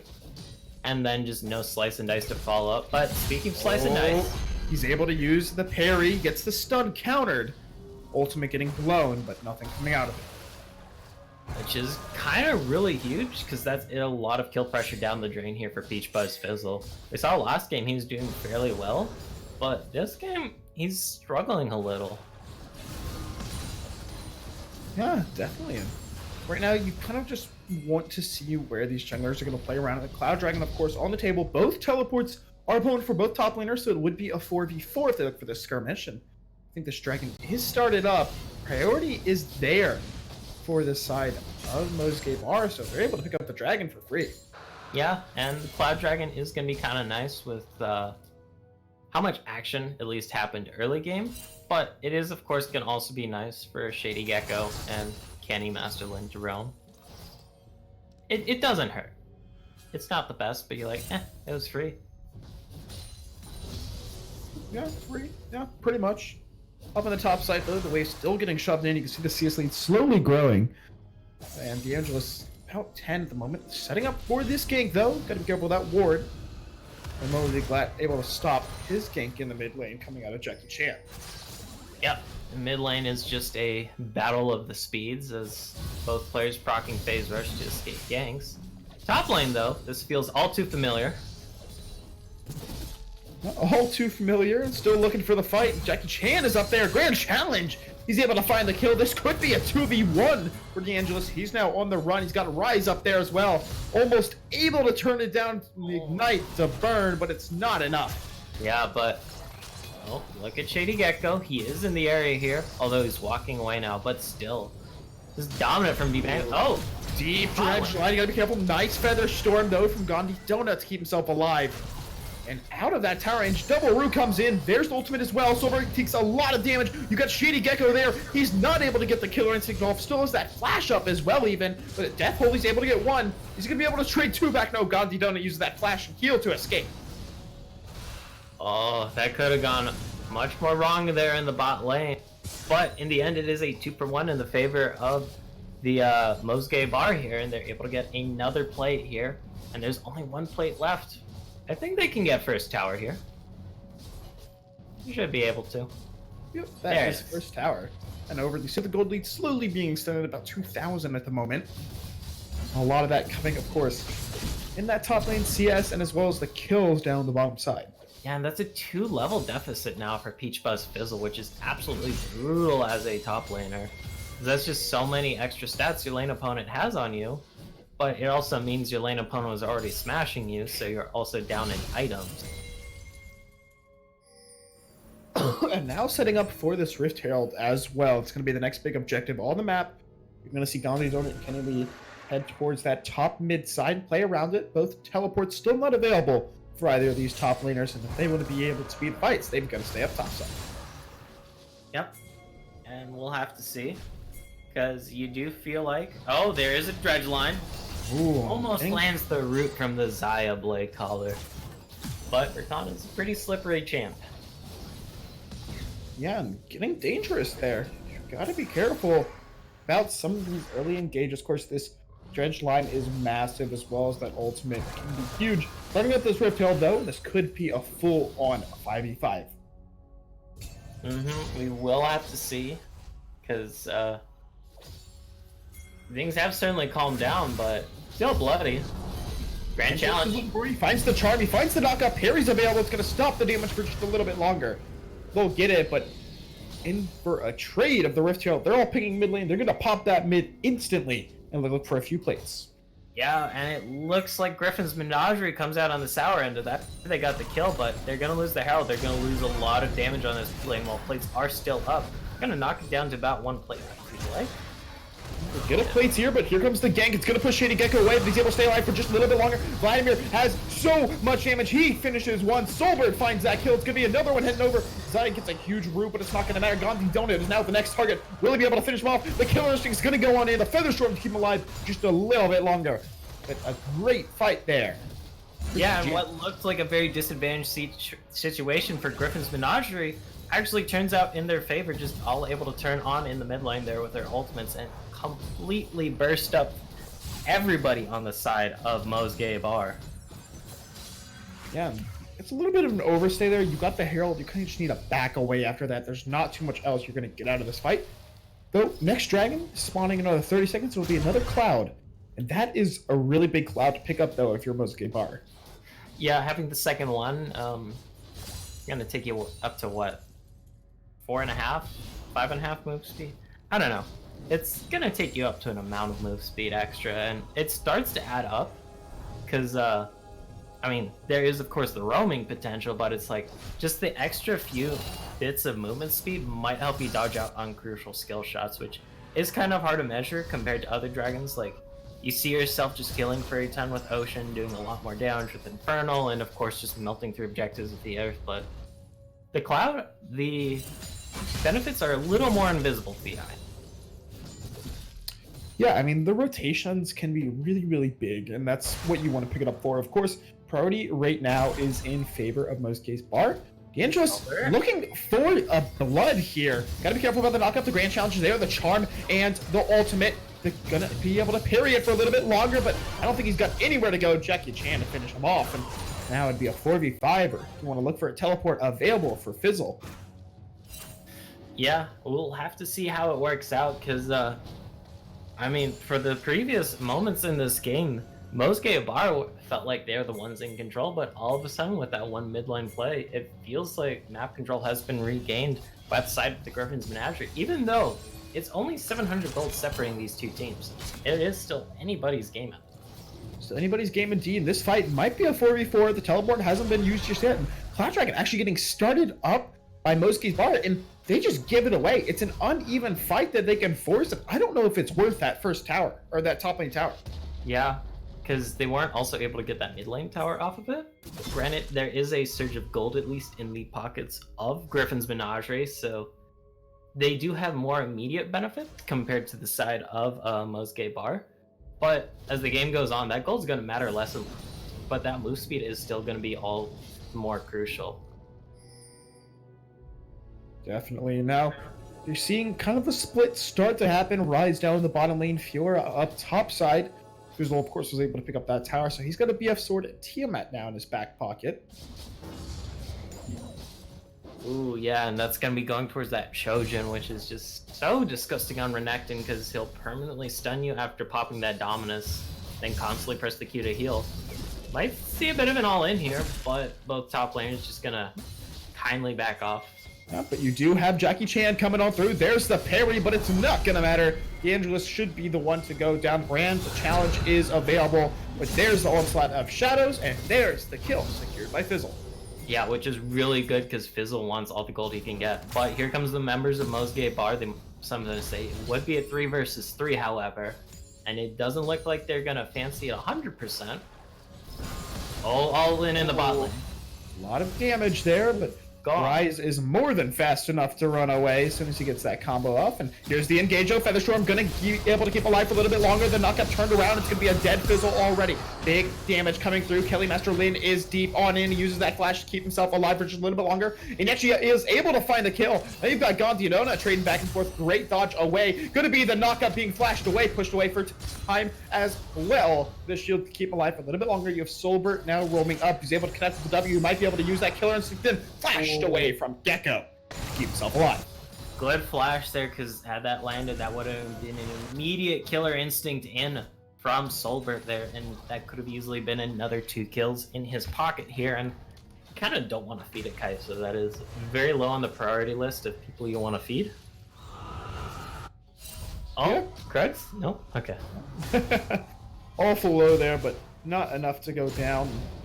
The nice thing about having a Vladimir as your mid laner is, hey, you get to take all the blue buffs. Yeah. I mean, Vladimir, he doesn't mind the CDR, but it's like, definitely doesn't. He might as well. Vladimir itemizes a lot of CDR himself. Oh, the Evangelist, he might find himself a vampire. Might indeed. Chasing him down, the Ignite gonna get traded back, so that's gonna stop a lot of the healing, not able to connect that ultimate. Rather, he is. The slow's there as well, parrying it to keep himself alive for just a little bit longer, but the knockup and Death Holy able to finish him off. Now chasing down this Rise. He blows that flash, but you've got Fizzle coming in as well. Yups, not the chase, and this should be the bottom tower. Yeah, and that is just a free kill picked up here for the Gryphon's Menagerie, because nobody on the side of Mosge Bar is able to spawn across the map with an objective, aka nothing, actually. I thought the Baron was up for some reason, but I guess it just kind of speaks to how accelerated this game feels with all the action we've been getting. It's definitely now. Still, they're rotating over. I think they know that Shady Gecko's in deep. You can see where it is on your mini-map right now, just looking for the invade. Actually, nobody knows. Mission Impossible theme? It's... Oh, he's gonna actually just run into someone. Yeah, he found him. Wait, but the Cloud Dragon just walk away. That's one fast Jarvan. That's double Cloud for you. I mean, we take those. Yeah, we take those, I guess. Interesting note, double Gargoyle Stoneblade actually completed here on the lineup for Mosge Bar, which is, I mean, it's very interesting, because you don't see that item a lot anymore. And the fact that you're seeing 2 of them on the same team is like, it's like seeing a double shooting star. Mm-hmm. See, I mean, that would be pretty cool, right? Yeah, well, shooting stars you can at least make a wish on. I don't know about Gargoyle Stoneblades. I mean, yeah. You might be able to win a team fight off of it. Maybe. We will have to see how the team fight goes out, because really, Shady Gecko hasn't been too involved in a lot of these previous team fights, and Now D'Angelo's up too far once again. He keeps making this mistake over and over again, overextending, and goes down for it, pays the price. That was just so much damage coming out of Jackie Chan there with just the Triforce Gallop Bop. Like, it does a deceptive amount of damage. Oh, cupcakes. Or Gecko, sorry. Use the flag. By the way, though, it is teleport. It's going to be teleport. It'll be a 5v4. That's going to be the grand entrance as well as that knockup. It's in on deep, and that's going to be one kill already. Gandhi Donut, the next target uses that Feather Storm. He's got a big root, but it's not going to matter. He gets shut down by Fizzle. They'll be able to head over to this Infernal. Maybe the Baron. Jarvan is still up. The smite for the enemy team is still up, so you got to be careful with that. Yeah, very careful. But just a beautiful pick there by the Gryphon's Menagerie, because they recognized, hey, they're split up. Like, you saw there, Shady Gecko was looking over the wall at his homies dying. He's like, do I go in? Probably not. I'll just die too, but I still feel awful. And very easy to win a 5 versus 3 usually. Grand challenge. Grand challenge is there. D'Angelo's, he wants the 2v1. He wants to be the star of the show. But the thing is, he's 2-5 right now. He really is not doing too much. He's got to be careful. He needs to be a bit more concerned with his gameplay and just about overextending, because he's been punished for it multiple times so far this game. Yeah, like, it's kind of been a repeating trend where he pushes all the way up bot, and then all of a sudden there's 2 or 3 people that he wasn't expecting, and he died, and it's like, ah, mamma mia, and then his team's just able to do nothing. The man advantage they have on the top side of the map. And right now, still setting up for that Baron Nashor. 22 minutes in, 1 Infernal, 2 Clouds to the other side. And right now, kind of just have to wait. Kaisa is close to getting that tier stacked, and as soon as that comes through, she becomes a big nuisance for the enemy team. So she hasn't really already been too much. You've had great invades from Death Holy, or engages rather, with that grand entrance and the quickness, but as soon as Kaisa gets going, she'll be next to Unstoppable. Yeah, and I'm curious to see where the build goes after this, if he wants to go for more AP or more AD. He does have the options here, because you do have Renekton and Hecarim in the jungle. So it's not like your team's lacking on physical damage, so if you do want to go for like Nashors into Zhonya's, you certainly can. The big important thing here is Sulbert has to get his E evolution as soon as he can, because that, in my opinion, it's the most powerful evolution on Kaisa, just due to the innate power of invisibility. That's a big root in the top lane. That's a lot of damage. Ryze is slowly starting to scale up, and you have 2 people rotating up as well, Gandhi Donut and Master Lin. Will he be able to run away in time is the question. If he gets that phase rush off, no piece knocked up and dunked down. Shady Gecko finds that kill and a pretty hefty shutdown as well. Yeah, he didn't get to do anything there except for turn around and face his killers there, but that's not a lot, and now it's 5 versus 4 and the advantage of Mosgay Bar.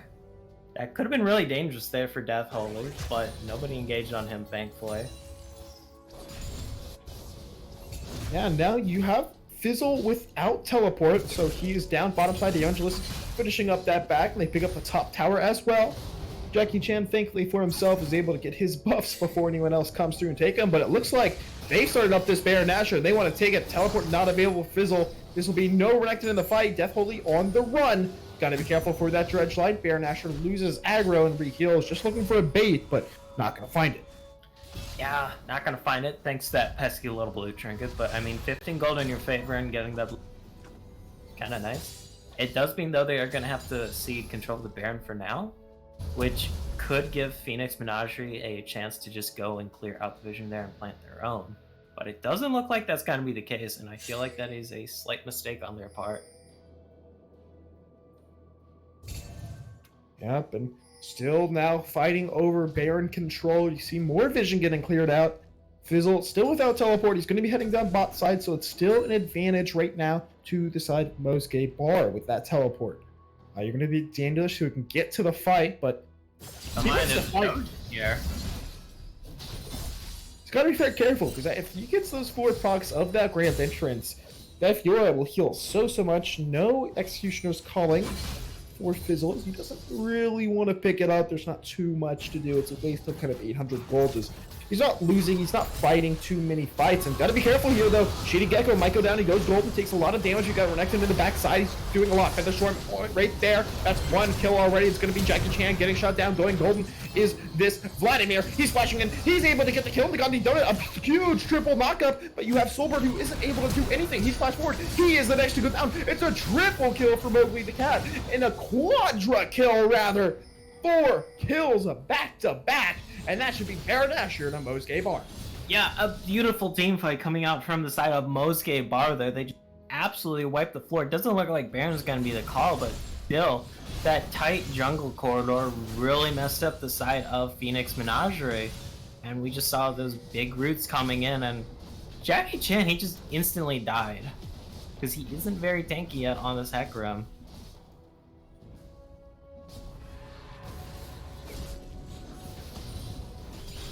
Yeah, and Baron actually not getting picked up. They only pick up that mid tower, which you would have expected a bit more, but it's not going to happen there. Will be the Infernal, though, traded back, so they'll be just about even in Infernals.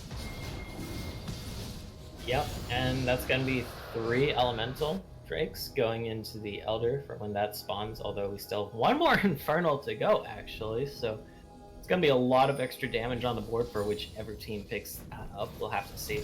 But still, that was a huge comeback fight for the side of Mosuke Bar, because they were starting to feel a little bit on the back foot, but for that fight, now it feels like the game's back in their control.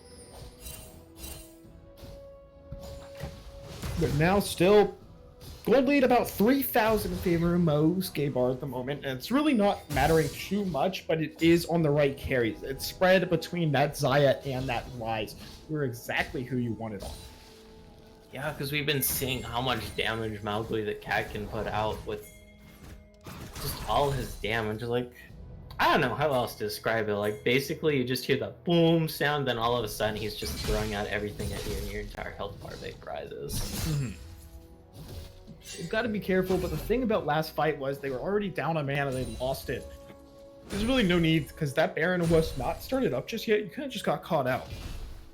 So you've got to be more careful when looking for those fights in your game.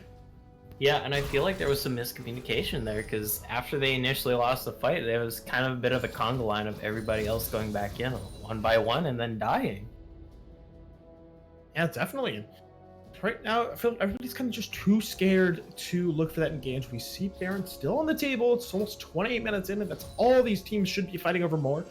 Both top laners now with teleport. I sound like a broken record probably talking about TP, but it is so important to talk about at the moment. Yeah, especially with how close this game is. Whoever gets the first Baron and gets out with most of the buffs, I feel like they just kind of win the game, or at the very least, they put the game in a position where they're basically guaranteed to win. Oh, Jackie Chan! Oh, he's getting engaged on. It's going to be an ultimate for ultimate there. Cataclysm for the onslaught of shadows. Chunked out a little bit. Got to be careful. Solver might be the next target. He's going to get ulted. Somebody needs to block from him. Jackie Chan's just walking away. You can't use these. And he goes down. Oh my goodness. You cannot leave your Kaisa to die like that. And that's going to be Baron. Yeah, or at the very least, it's going to be a startup and more people dying. We have the Evangelist. He's playing backline here. He is there. There's the grand entrance as well. He's able to get that final proc, and he's looking to go big. Not able to finish the kill just yet. Perry finally able to finish it, and the blood kill trying to finish him off. The Angelus should go down to this one. Death Holy trying to chase him, finding that ultimate, the Q, the damage, and that is going to be Baron finally picked up. It's going to be on 4 players here for Mosuke Bar. Yeah, and Mosuke Bar, they're primed to just run over this game now, because there's not much the Phoenix Menagerie can do in the face of a siege, especially a Baroned up one. And I just feel like Phoenix's Menagerie, they've just been kind of falling apart at the seams here, just making some pretty big mistakes that are getting exploited very hard by the opposition. Yeah, and it's just not in a position to be doing that at the moment. He's not able to get that killer instinct off. He really just goes down, and it's just a huge mistake that turns the tides of this game. It was even up until this point, really. But now with Baron Asher on the backside there of Mosuke Bar, they should be able to try and spread it across these waves And I talked about in the early game, it's kind of at the split push composition. You have this Rise, you have this Fiora. Send them to opposite lanes. Let the other lane just sit there and wave clear. Don't get engaged on, and you'll be fine. And they'll be able to pick up objectives inside lanes. Yeah, and keep in mind, there's about another minute to that next Inferno. The one silver lining here, though, is that the Evangelist, he doesn't have the Baron buff of his own, so that's going to greatly hinder his sideline presence. Granted, he can still kill everybody, he just won't be able to sit back and let minions kill towers for him. Which is going to be a bit of a feels bad, but I do feel like it is going to be livable here for the side of Menagerie Bar. Definitely, and now... Still, they're not doing too much with Baron. It's actually timing out. It should be about halfway done. Yes, it is. And not too much has been done just yet. Dragon will be coming up. I believe that will be another Infernal, so that is a pretty big pickup. And this might be a gank here on the Angelus. The stun is there. Jackie Chan goes on it, and Grand Entrance is, or Grand Challenge rather, is there. There's the quickness. There's the Grand Entrance as well. And they're able to shut down this Fiora. Make it an uneven fight if they want to look for it. This is not what you needed to have happen. Though you have mid lane now barreling down. You have 4 people coming in the backside, but they've got no ultimates. You've got to be really careful on this one. But yeah, rotate up top side. Vladimir getting so chunked out. The bomb kill might go down. He has the pull. The redemption is there. The damage is there. And look at it. That's everyone locked on up. The Cataclysm is killing his own teammates. And you've got to be so careful. No one to go down just yet. And finally, Hecarim's going to get shut down. Fizzle is the next target. Fizzle is the next to go down. And now Gandhi Donut is chasing them down. Warp in on the backside. Not going to find anything other than those inhibitor turrets, and what looked like it might have been a disastrous fight is the Cataclysm. Look at that, that's one auto attack, and Soulbird is just about dead. Yeah, that's a triplicate Xayah right now with probably about 300 AD. Thrown Infernal on top of that, that's a lot of damage. And Kaisa was the base falling. Oh, there's a triple knockup, but it's not going to matter. Soulbird should be able to get shut down. Actually finds a kill on a Kaisa. This could be an over-aggression. Smacking away at that next. It's not going to matter. Looks like Menagerie Bar is going to send us to game number 3. Game number 3, indeed. That was a very heart-racing match ever since that level 1 we saw. And it was honestly so back and forth until we saw Menagerie Bar start to pull slightly ahead, and then they grabbed the Baron and ended the game. Yeah, just a few mistakes here and there get snowballed away, and they're able to send us to a game number 3.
Welcome back, ladies and gentlemen. It's game number 3 here between TGM and Moe's Gay Bar. Once again, I'm your play-by-play Cats, and I'm here with Gryphon, and we are into the champion selects already. We're seeing Caitlyn and Jarvan taken away after a pretty dominant performance after that Baron. Yeah, interesting. And the Zillion has been banned once again here from the side of the Phoenix Menagerie, which is very interesting because that's been banned all series long so far, but every other ban we see so far is just staple picks from earlier in the series. Yeah, definitely, and they are seeing a few of them taken away. Olaf once again taken away, as well as that Gragas, so no same picks from game number 1, and gonna be denying that Xayah this time around, though, after seeing the strength of it last game. Yeah, and gonna be the first pick Ashe, though. That's been banned this entire time, so, and that's an insta-lock too as well, so Moe's Gay Bar, they're really happy to pick this one up, it seems. Yeah, and gonna be locking in that Ashe, like you mentioned. And that's a champion that's kind of just really grown in the meta recently, and just we're seeing so incredibly strong. Though hovering over this Tristana, that's not something we see too often anymore. Yeah. Oh, pranks for Morgana. Oh, nope, gonna be the Morgana, which is very interesting. That was banned game number 1. I don't think it was banned game number 2. Yeah, it was not banned game number 2, so they're able to pick that one up. The Varus would be very interesting here. Varus hasn't been meta for a decent chunk right now, but combined with the Morgana, there is a lot of CC potential between the Chains of Corruption, the Bind, and then the Morgana ultimate. Mm-hmm. And it's really nice to have that Black Shield as well up versus this Ashe. You're able to stop a lot of that early potential with that Enchanted Crystal Arrow, and really even late game picks with that Black Shield. So just really overall an incredibly strong pick here. Strong pick indeed. Let's see what the response here is for Moe's Gay Bar. It's gonna be the Vel'Koz. Most likely a support Vel'Koz. Mid lane Vel'Koz, you do see a light amount of play for it, but it's more so as a very specific counter pick. But into the Morgana Varus, that's very interesting because you're going to be fighting poke with poke on this pick. Although you're not exactly known for your incredible peel potential as Vel'Koz support. It's more so the poke and the fact that you can kill a lot of things. And though to combo up and finish up that first pick phase before the bans is going to be Zac getting locked in, and that's still an incredibly strong jungler we don't actually see too often anymore. But once he gets a few points in that elastic slingshot, he gets that incredible range and is able to just hit you from all the way downtown, and especially mid lane, hit him from that raptor bushes or something over that wall. Just such a far gank potential. Yeah, it is an insane amount of reach, but there's the Hecarim once again for the Gryphon's Menagerie, and it worked out fairly well last game. At least early on. Later in the game, once they started losing, not as much, but hey, he had presence. It was pretty good. Yeah, definitely had presence, and it kind of on the point how long the ganks are. This kind of is similar. Hecarim, the speed is just so much, especially once he gets like maybe a Cloud Dragon in his pocket or something along those lines. But he becomes such a dangerous ganker, and you've got to be aware of that. Yeah, so dangerous. The one, although with Zac, thing is though, he's much more team reliant for his setups. He has some decent base damages himself, but it's not like the Hecarim where you can just go and, especially if it's like last game where you have the Conquer and Ignite, you're just able to mow through people. Definitely, and now finally finishing up these baits is going to be Vladimir and Victor getting taken away by Moe's. And you're going to see Jax and Fiora taken away. So 2 split pushers and then 2 mid laners there. Yeah, and we saw the Fiora, it applied pressure last game, and there were definitely some plays to be had from the Evangelist, although there were also quite a few overextensions and needless deaths had by the Evangelism, so bit of a 50-50 coin there, but the coin flips did, in general, go in his favor considering how his team won. Yeah, definitely still went in their way even after a few picks. He was able to draw a decent amount of pressure either way. And you did see, them able to get stuff up at the top side, maybe a tower or two, or just maybe vision or general camp advantage. So he still was able to use it, though they're going to be locking in this Rise once again, it looks like. most likely in the middle lane, but no. Oh, swapping it over to Renekton at the last second. Yeah, taking that away from the guy who's been playing that all series, Mr. Peach Buzz. Oh god, Peach Buzz Fizzle. That's me hitting my mic. So that, but it's gonna be very interesting to see because it's been a very aggro top lane all series long, and now that the Renekton is in the side or in the hands of Devangelist, I want to see how he works it. Definitely. And it's, you know, it's swapped up. It's a different pick for him. The Ryze is still going to be there. So it's going to be a Ryze Orianna matchup in the mid lane, most likely. And we'll have to see what they are going to pick up last. And hovering over the Shen, I'm actually really liking this pick to round out the composition. Yeah, it is very potent with the Hecarim and the Orianna, since, I mean, you have a Shen and Bal. Oh, wait, no, that is spicy. Kled. Yeah, alrighty, Kled. We've seen him a little bit in pro play, but it's more in very specific situations, and I can't really comment on it because Kled, he isn't a bad champion, but he isn't a standout champion right now. So if you're picking him for very specific matchup or team compositional reason. Yeah, you're definitely picking him for, of course, like you said, some team compositional reason, but at the same time, there are a lot of situations they can just start to snowball. And if he gets ahead, he gets to be a ridiculous champion. He'll run down your AD carry, and you know you don't have the Morgana on your side. You have an immobile AD carry as Ashe. You have this Vel'Koz support who's incredibly immobile. Maybe, you know, this Ryze and Renekton a bit more mobile, but you're still able to take down those carries. Yeah, run as fast as he can, but it's kind of a little hard to outrun the charge from Kled, so Phase Rush will only get you so far in this matchup. Definitely. And now, with like both these compositions, you're seeing a bit more of a pick composition out of both of them. You have the Varus, you have the Orianna, you have the Morgana for the side of for the red side, and then of course for Moze you have this Ashe area. You have the Vel'Koz able to hit us. You have Zac able to dive in deep, so it's not too much team fighting. But at the same time, you have a lot of skirmish potential out of these two teams.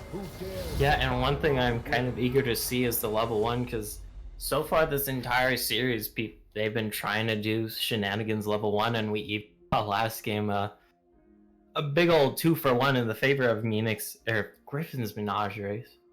And we'll see if that's the trend this game, or if the fact that Game 3 nerfs are going to get some and they offer a more safer fan out. Yeah, definitely have to be safer about that. Both level 1s, both teams have looked for the jungle, so maybe stacking in your own jungle this time around will be the move.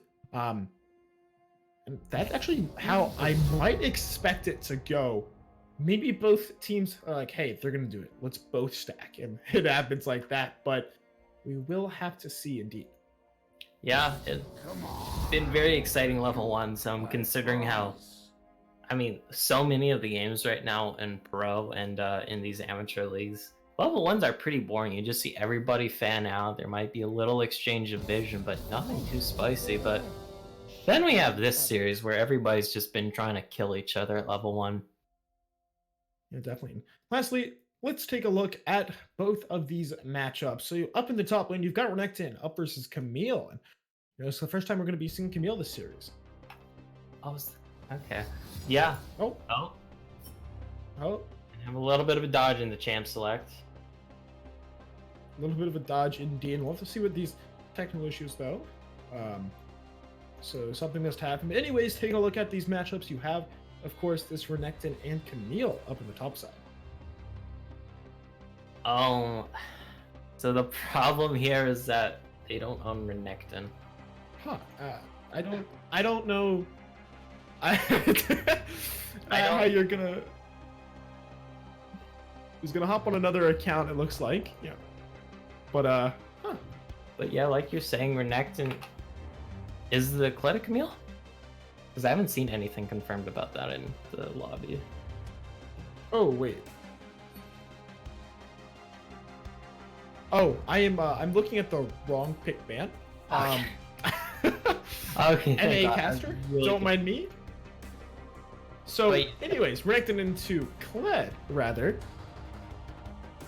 It's gonna be very interesting because both of them are just really bloodthirsty top laners. Kled's entire kit is just designed to go in and he has very few tools to get out, or what tools he does have to get out don't really reward him. So I expect to see a lot of brawling in the top lane, especially with a Zac and Hecarim jungle. The slingshots in, but then also the fact that a giant horse might just run at you and mow you down. Yeah, definitely. Moving over to that jungle matchup, of course, we have this time around, it's going to be Zac and Hecarim. Talk a little bit about how they're going to gank, and Zac, being able to pull in nice and deep and try and connect onto something, but we'll have to see how it goes.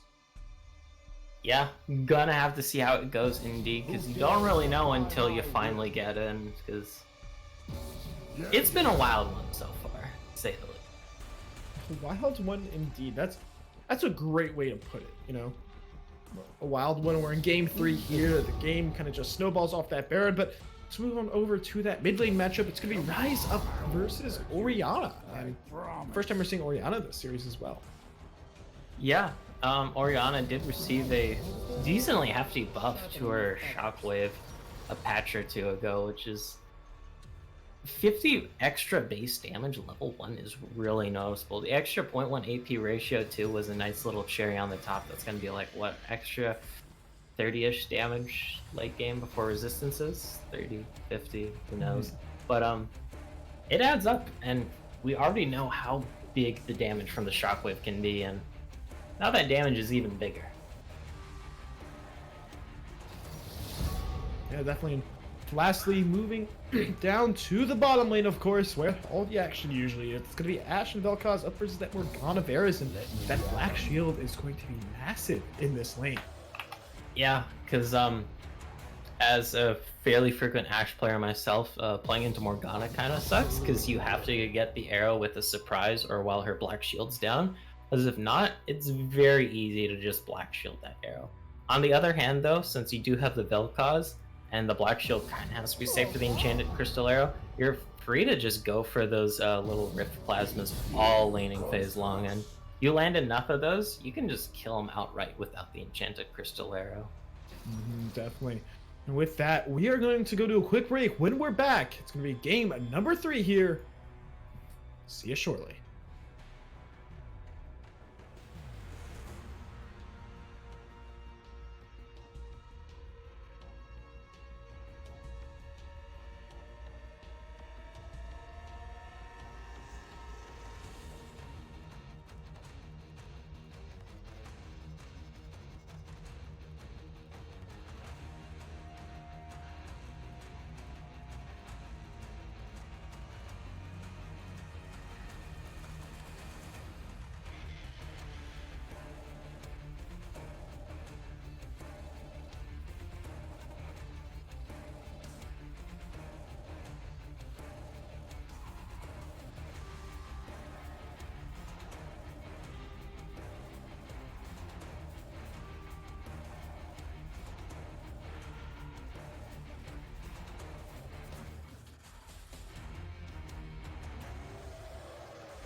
Oh, No, okay. Oh, we're live?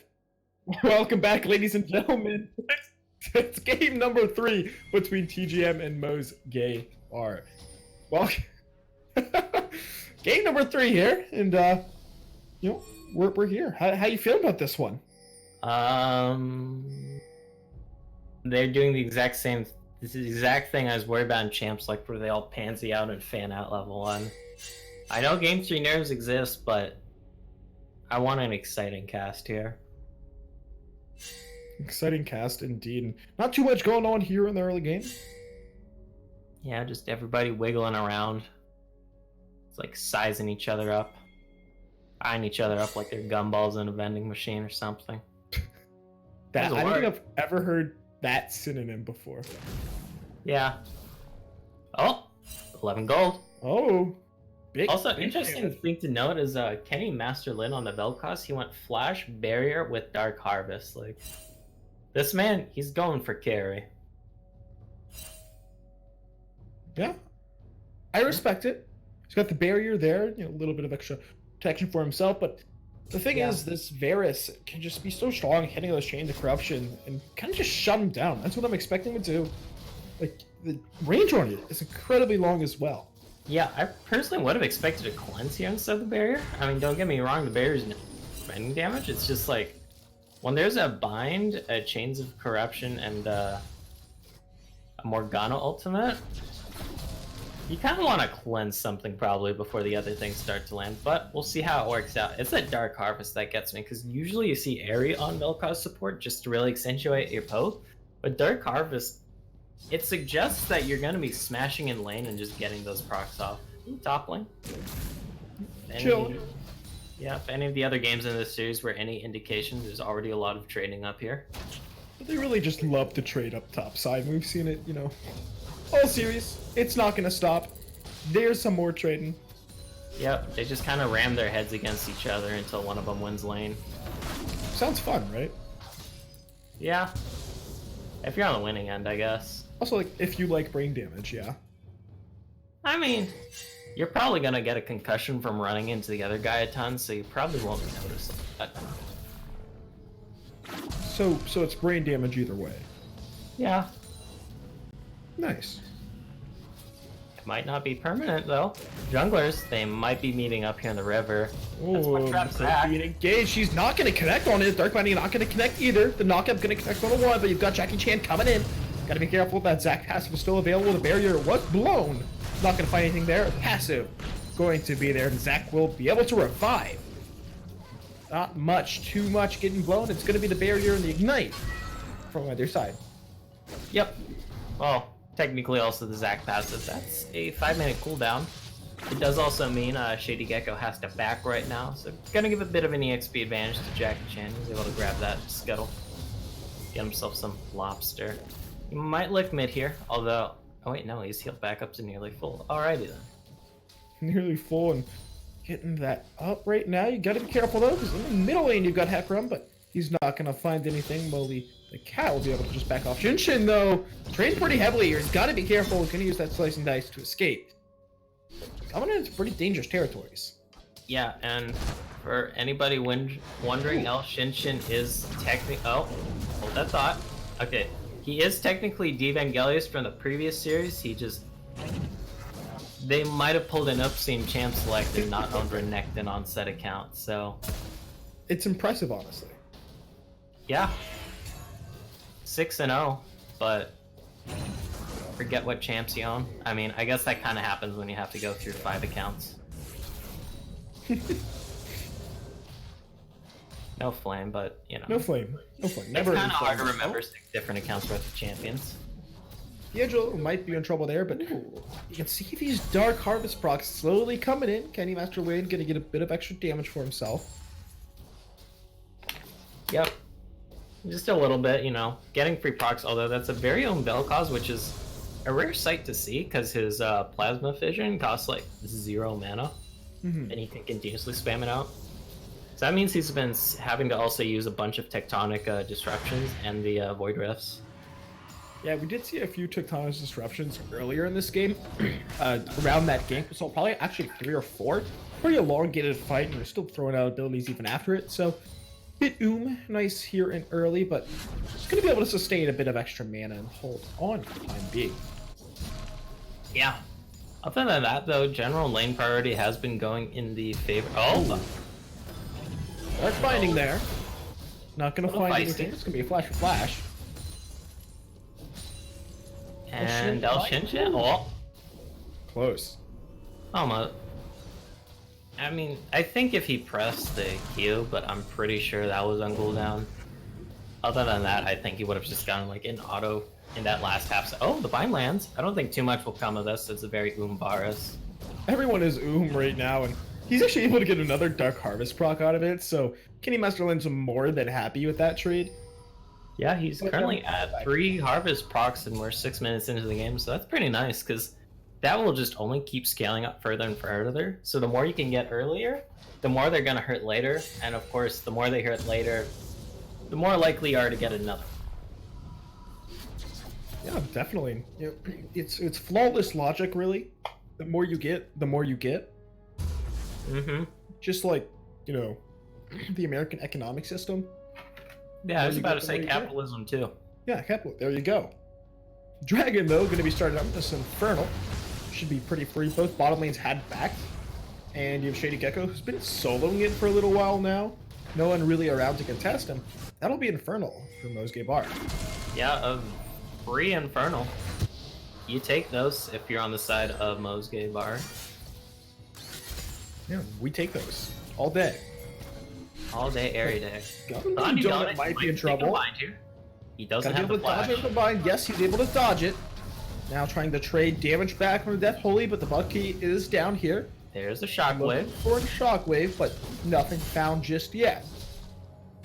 And both top laners gonna proc the conk and bonk each other a little, but nothing's gonna happen until the junglers come up. And speaking of junglers coming up, we have Jackie Chan here. He does have the ignite up. No Ruthless Onslaught though. He's being patient on this. You have to be. Shin has that ultimate. He's gonna go for the ward. Gonna be able to push him out. Onslaught traded right back and forth. Onslaught is there. Actually able to hit level 6. But Elshin's able to run away with his life. Yeah, he's able to get that level 6 power spike off of some Leash DXP there, it looked like. Because he's level 5 when he had an drop. Still though, is gonna give some free lane priority over to Peach Buzz Fizzle and get a bit of a CS lead and force out the teleport from Elshin too. He's able to come back to lane, but not without taking a bit of extra damage. He's able to back that Cole Longsword in Kindle Gem as well. Excuse me, Ruby Crystal. Yeah, very slight advantage for the time being, but not for too long. Yeah, very interesting on the Cole, because if you want... Oh, look at that. Here comes Jackie Chan. Gotta be careful. The speed is there. The Shockwave will not have the mana to look for it. Moby actually just sat in the bush, said, hey, check me. Face check me. He wanted to keep fighting that. Because there was no mana on the bod kill, like you mentioned, but there's also no Onslaught of Shadows from Jackie Chan, too, so... I mean, what do you really have to fear in that situation? Only death itself, and that's probably not coming when you rise. And he's able to walk away. Finally, the back is going to come in for Fizzle as well. He'll reset and get some items. That's going to be a tabby for himself, an extra longsword, an extra ruby crystal. No one really close to completing items just yet. Ash coming back with a Pilch Water Cutlass, though. Working towards that Blade of the Rune King. Yeah, very interesting, because I remember you were talking about it in the loading screen about how you're happy that Ash started going back to the Blade of the Rune Kings when there's some dissenting agreements regarding on what the coolest Ash build to go is. It's definitely Bork. A Bork lethal tempo. Best build by far. We'll see it shown off today. On every Ash build, I feel. It's just very synergistic with their kit, because you can land the volley, and then you proc it, and then you start autoing. I mean, with the Comet build, though, with like Trinity Force Reaver. Alright, that's called being a degenerate, so we don't. You know what? I agree. Like, I find those aren't even real human beings. Yeah, because I just don't like builds like that, because all you do is just press one button over and over until you kill your opponent, which is... It's not really outplaying. It's the same thing for Lethality Varus as well. I mean, I guess there's a bit more skill. Yeah. I hate Lethality Varus with a passion. Oh, not only the cat gonna be eaten up, but gank. A shockwave getting flashed away. He's able to escape. It's gonna be a flash for an ultimate there. 2 rather. Good escape though. There's the Shankers to arrow. The Black Shield not gonna be there in time. The damage coming through, so Super Mega Death Laser. Death Holy now gonna eat those soul shackles on the backside. Soulbird gonna be able to use that ultimate on the bottom, looking for the damage on the Vel'Koz, but it's not gonna be enough just yet. Flashing forward, is she not able to connect with that bind? Death Holy using the flash to get away the other way, protected with the Q, but it's just barely not enough damage for the kill. Summoner spells getting blown in both bottom lanes. Yeah, and that's gonna force out the back coming here from the Gryphon's Menagerie. And they're also looking to pick up Rift Herald here. There might be a little bit to say as Jackie Chan, he's right over here. Does not have that ultimate, so can't really get in. It's getting chunked out. It is getting secured. Shady Gecko picks that one up, and we might have ourselves a little skirmish, charging up that elastic slingshot. He's in deep. He finds the knockup and looking for more, but runs right out of it in time. And Mo's Kitchen is going to try and back up. Got to be careful. And with all being said and done, nothing too much came out of it. There was a Rift Herald picked up and a Summoner advantage picked up in the bot lane alongside a little bit of plates, but other than that, pretty calm. We'll have to see where the Rift Herald goes, because there have been some pretty aggressive Rift Herald placements this series, and it's been a 50-50 so far. And I do want to know, we're almost... Oh, hold on. Death Holy, he is in deep. He's got a Vel'Koz behind him. The barrier is there to keep him alive just a little bit longer. A lot of trading. Soulbird now taking a lot of damage, but look at the damage coming out of this Ash. That's a Bilgewater Cutlass. Not able to finish off the kill, but there's a teleport coming in as well. That's Mowgli the Cat. He should be able to fight at least 1 kill, if not 2. First Blood finally coming over at 12 minutes into this game. A bit late. Now Elshin looking for the fight. That's a 1v2. Yeah, I'm gonna back off because Renekton's got that ulti. Yeah, and Peachaba's Fizzle not able to help with that because he hasn't remounted yet. Almost about to, but not able to use that charge to go on in. Oh, there we go. Now he's got all that health back, and we'll see how it works out.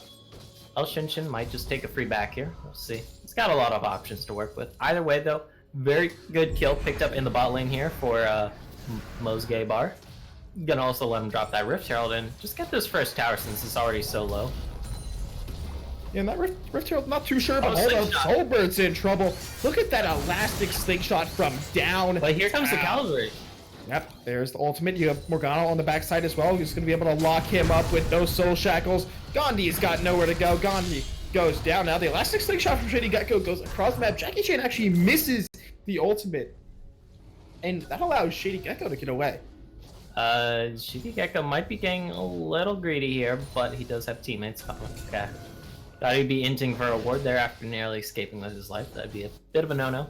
Either way, 1 for 1, but also the first tower picked up here for Mosuke Bar. Oh, make that a 2 for 1. He's gonna get the knock up. The Peach Budge has a lot of damage. The passive is still available. He's able to flash away for now. Jackie Chan's still trying to chase him down. Wait, is he gonna bring away part of his passive? I think he might have. Kenny Master Lane in trouble. He goes down. The passive coming over the wall. Mostly the cat, the beast, keeps Zac alive by bringing the passive. What? Those bloblets went into overdrive to get back to their home. Either way, though, that was a Vel'Koz picked up and a Dragon picked up and a Red Buff stolen, actually. So Phoenix Menagerie, they're feeling good after that one, coming out on top. But in the top lane, it's just a lot of free tower plates actually for this Renekton. Yeah, 3 power plates. Plating has fallen out. He should be able to pick up that tower on the next wave. He wants it desperately. Chain of Crystal Arrow, though, getting used on Soulbird. He is alone and by himself. Chain of Corruption not available. There's the laser, and there's the kill. You cannot walk up that far when you know someone's around. And he goes down for it. Yeah, and another tower picked up here for Mo's Gay Bar, so 2-0 in their favor right now alongside a 4,000 gold lead. They could be looking a little bit here in the mid lane. Granted, the bot kills here. He has wave clear, not to mention there is now a couple more people come. Oh, Shockwave. Oh, Shockwave flash away from the bot kill, keeps it alive for the time being, but Death Holy is the next target now. One more Q could spell his death, and the last part of the W actually finds the kill. That's a kill. No support now, no black shields, so they can look for even more engages on this tower if they want. Yeah, and Kenny Master Lin just looking like a chat on this Vel'Koz. completely soloing the other support. He's got 7 Dark Harvest stacks to his name right now, so that's a lot of extra damage. Now Shady Gecko looking for deep in the 1v2. He doesn't have the passive this time around, but the ultimate's going to find the knockup on Slide of Shadows to destroy Gandhi Donut. He's got nowhere to go. Shady Gecko now the next target. Gotta be careful about those tendrils locking you up. He's going to try and go back in. Flash forward, flash Q! Not going to find anything heal from Silver to keep him alive a little bit longer. The damage is there. It's going to be a bit of extra damage. Mowgli the Cat still on the run, trying to finish off. He trades 1 kill back. Don't know about that engage from Jackie Chan. He was incredibly low. Mowgli just turns around, gives him a quick slap, and says, I'll be on my way. Yeah, because that also gave a phase rush proc to Mowgli the Cat, I believe, which helped him get out of that. And in the bot lane, El Shin Shin is just still pushing a very inactive Renekton in terms of kill participation, but he's picking up towers, and the bot kill is nearly dead from that one burst. Jesus. M. Night Shyamalan. Ridiculous. Look at his items. He's got an Eye of Frost, a Blasting Pawn, and Amp Tome. Like, that is a lot of damage. There is the ultimate, but the arrows there to combo it up. What a flash, Gandhi. I'm so proud of you. That barrier keeping Kenny Masterlin alive. Maybe he took it because he predicted this one situation? Who knows? Either way, that's another kill picked up for him and the boys at the bar. Him and the boys at the bar. Fantastic. And now, I mean, it is a gay bar. I assume there are a lot of males there. A lot of boys there. It is a boys' night out at the gay bar. Anyway, though. Anyways, now looking to take down this final outer tower in the mid lane. Arrow not up for another 50 seconds or so. So Gandhi Donut needs to be careful. He's going to take a bit of damage on the backside of that. But he's got his team nearing. That'll cause, of course, 3-1-2. He's now picking up, off of that back, he ends up picking Rylai's and Sorcerer Shoes. That is one strong Vel'Koz. Yeah, it's very interesting because I figured he would have either gone for the Morellos or the Andres case just to further accentuate his damage, but it is going to give him a nice little bit of utility.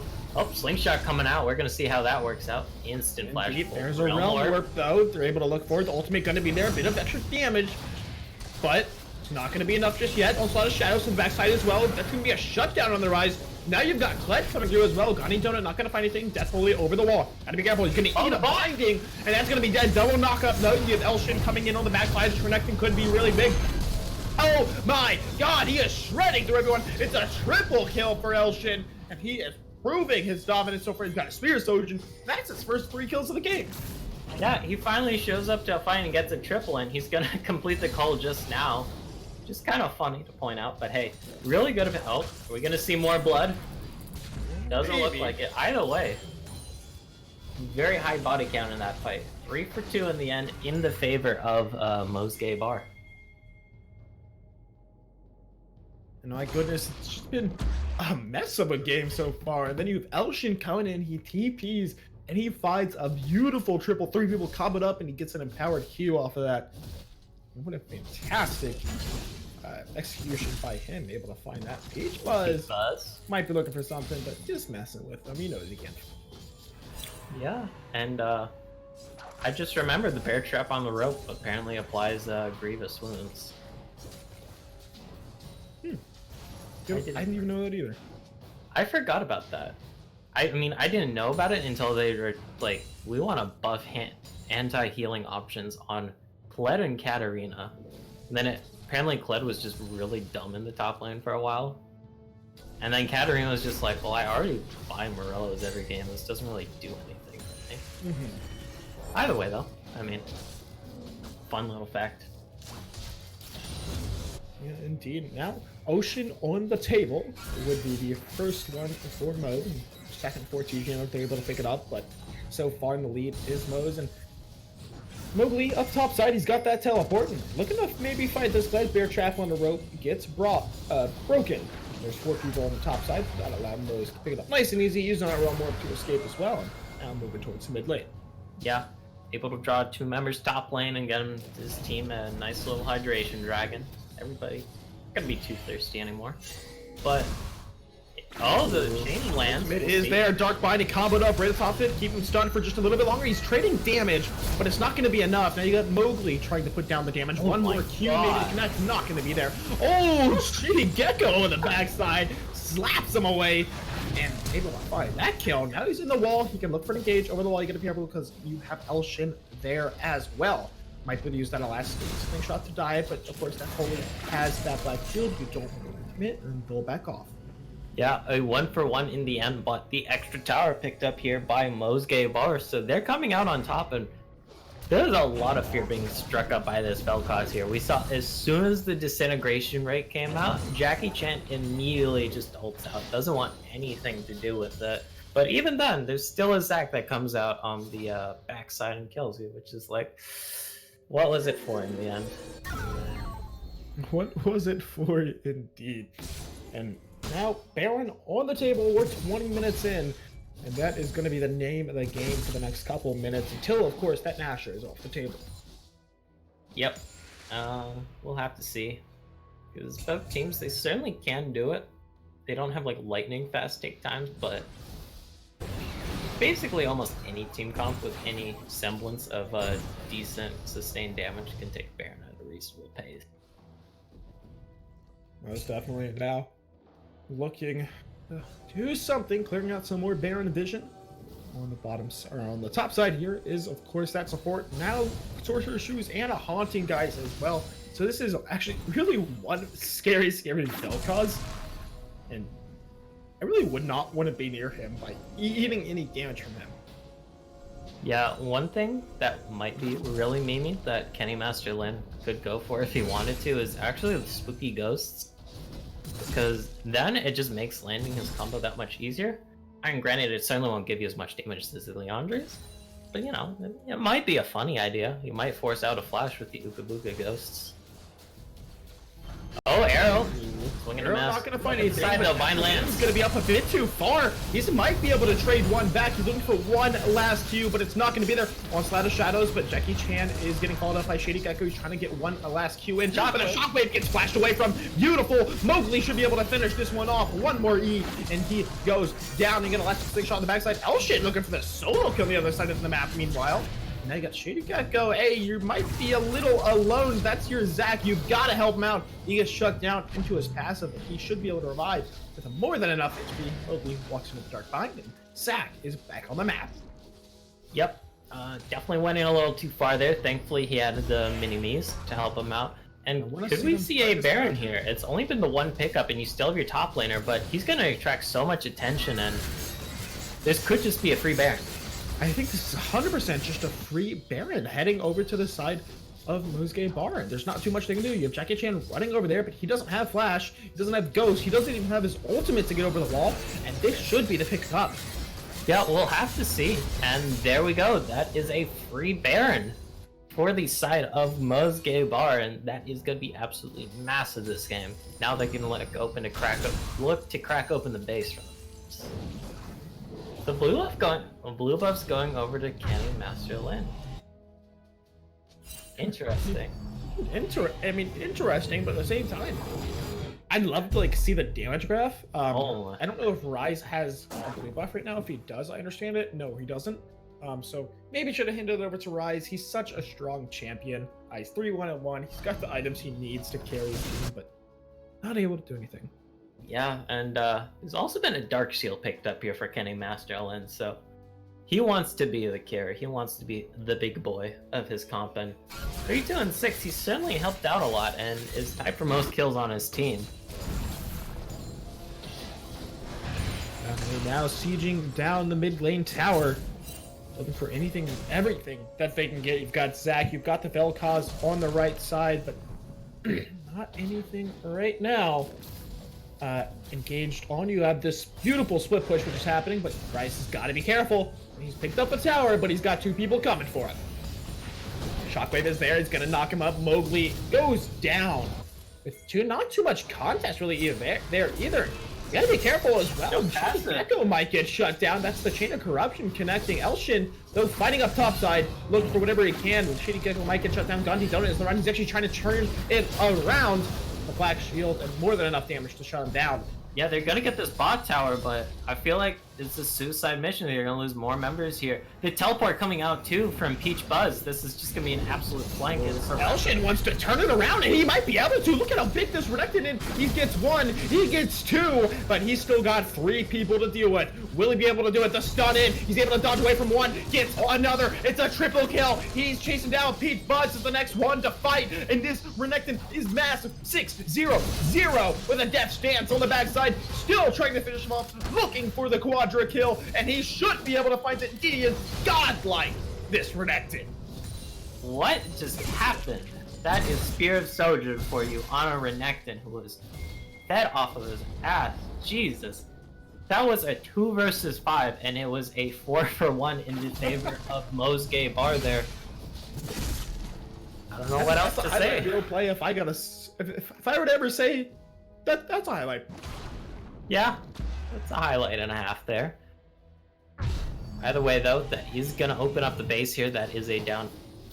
Another Ocean Dragon being picked up here. Shouldn't be too much left on the Baron, but you were able to open up the base, and that's what matters the most with the Baron buff.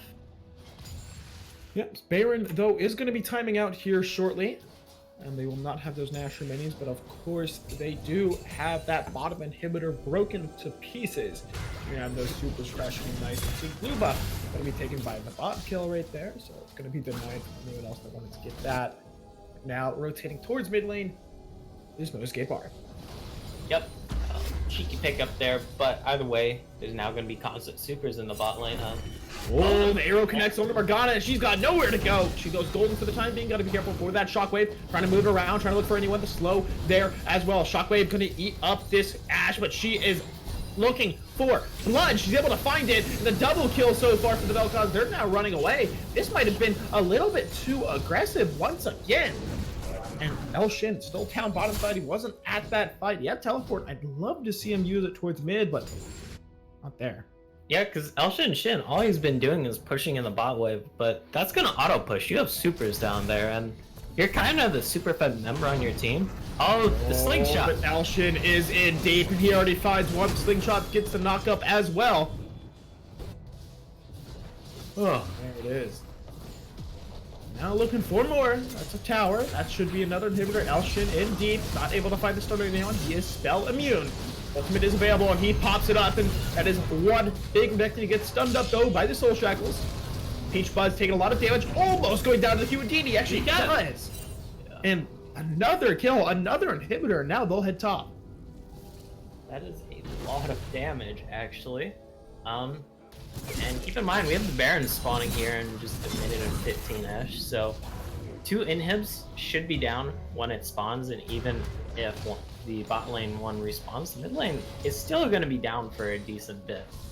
So that is going to be a lot of free priority over to the side of Menagerie Bar when they already have a pretty solid hold on to this game.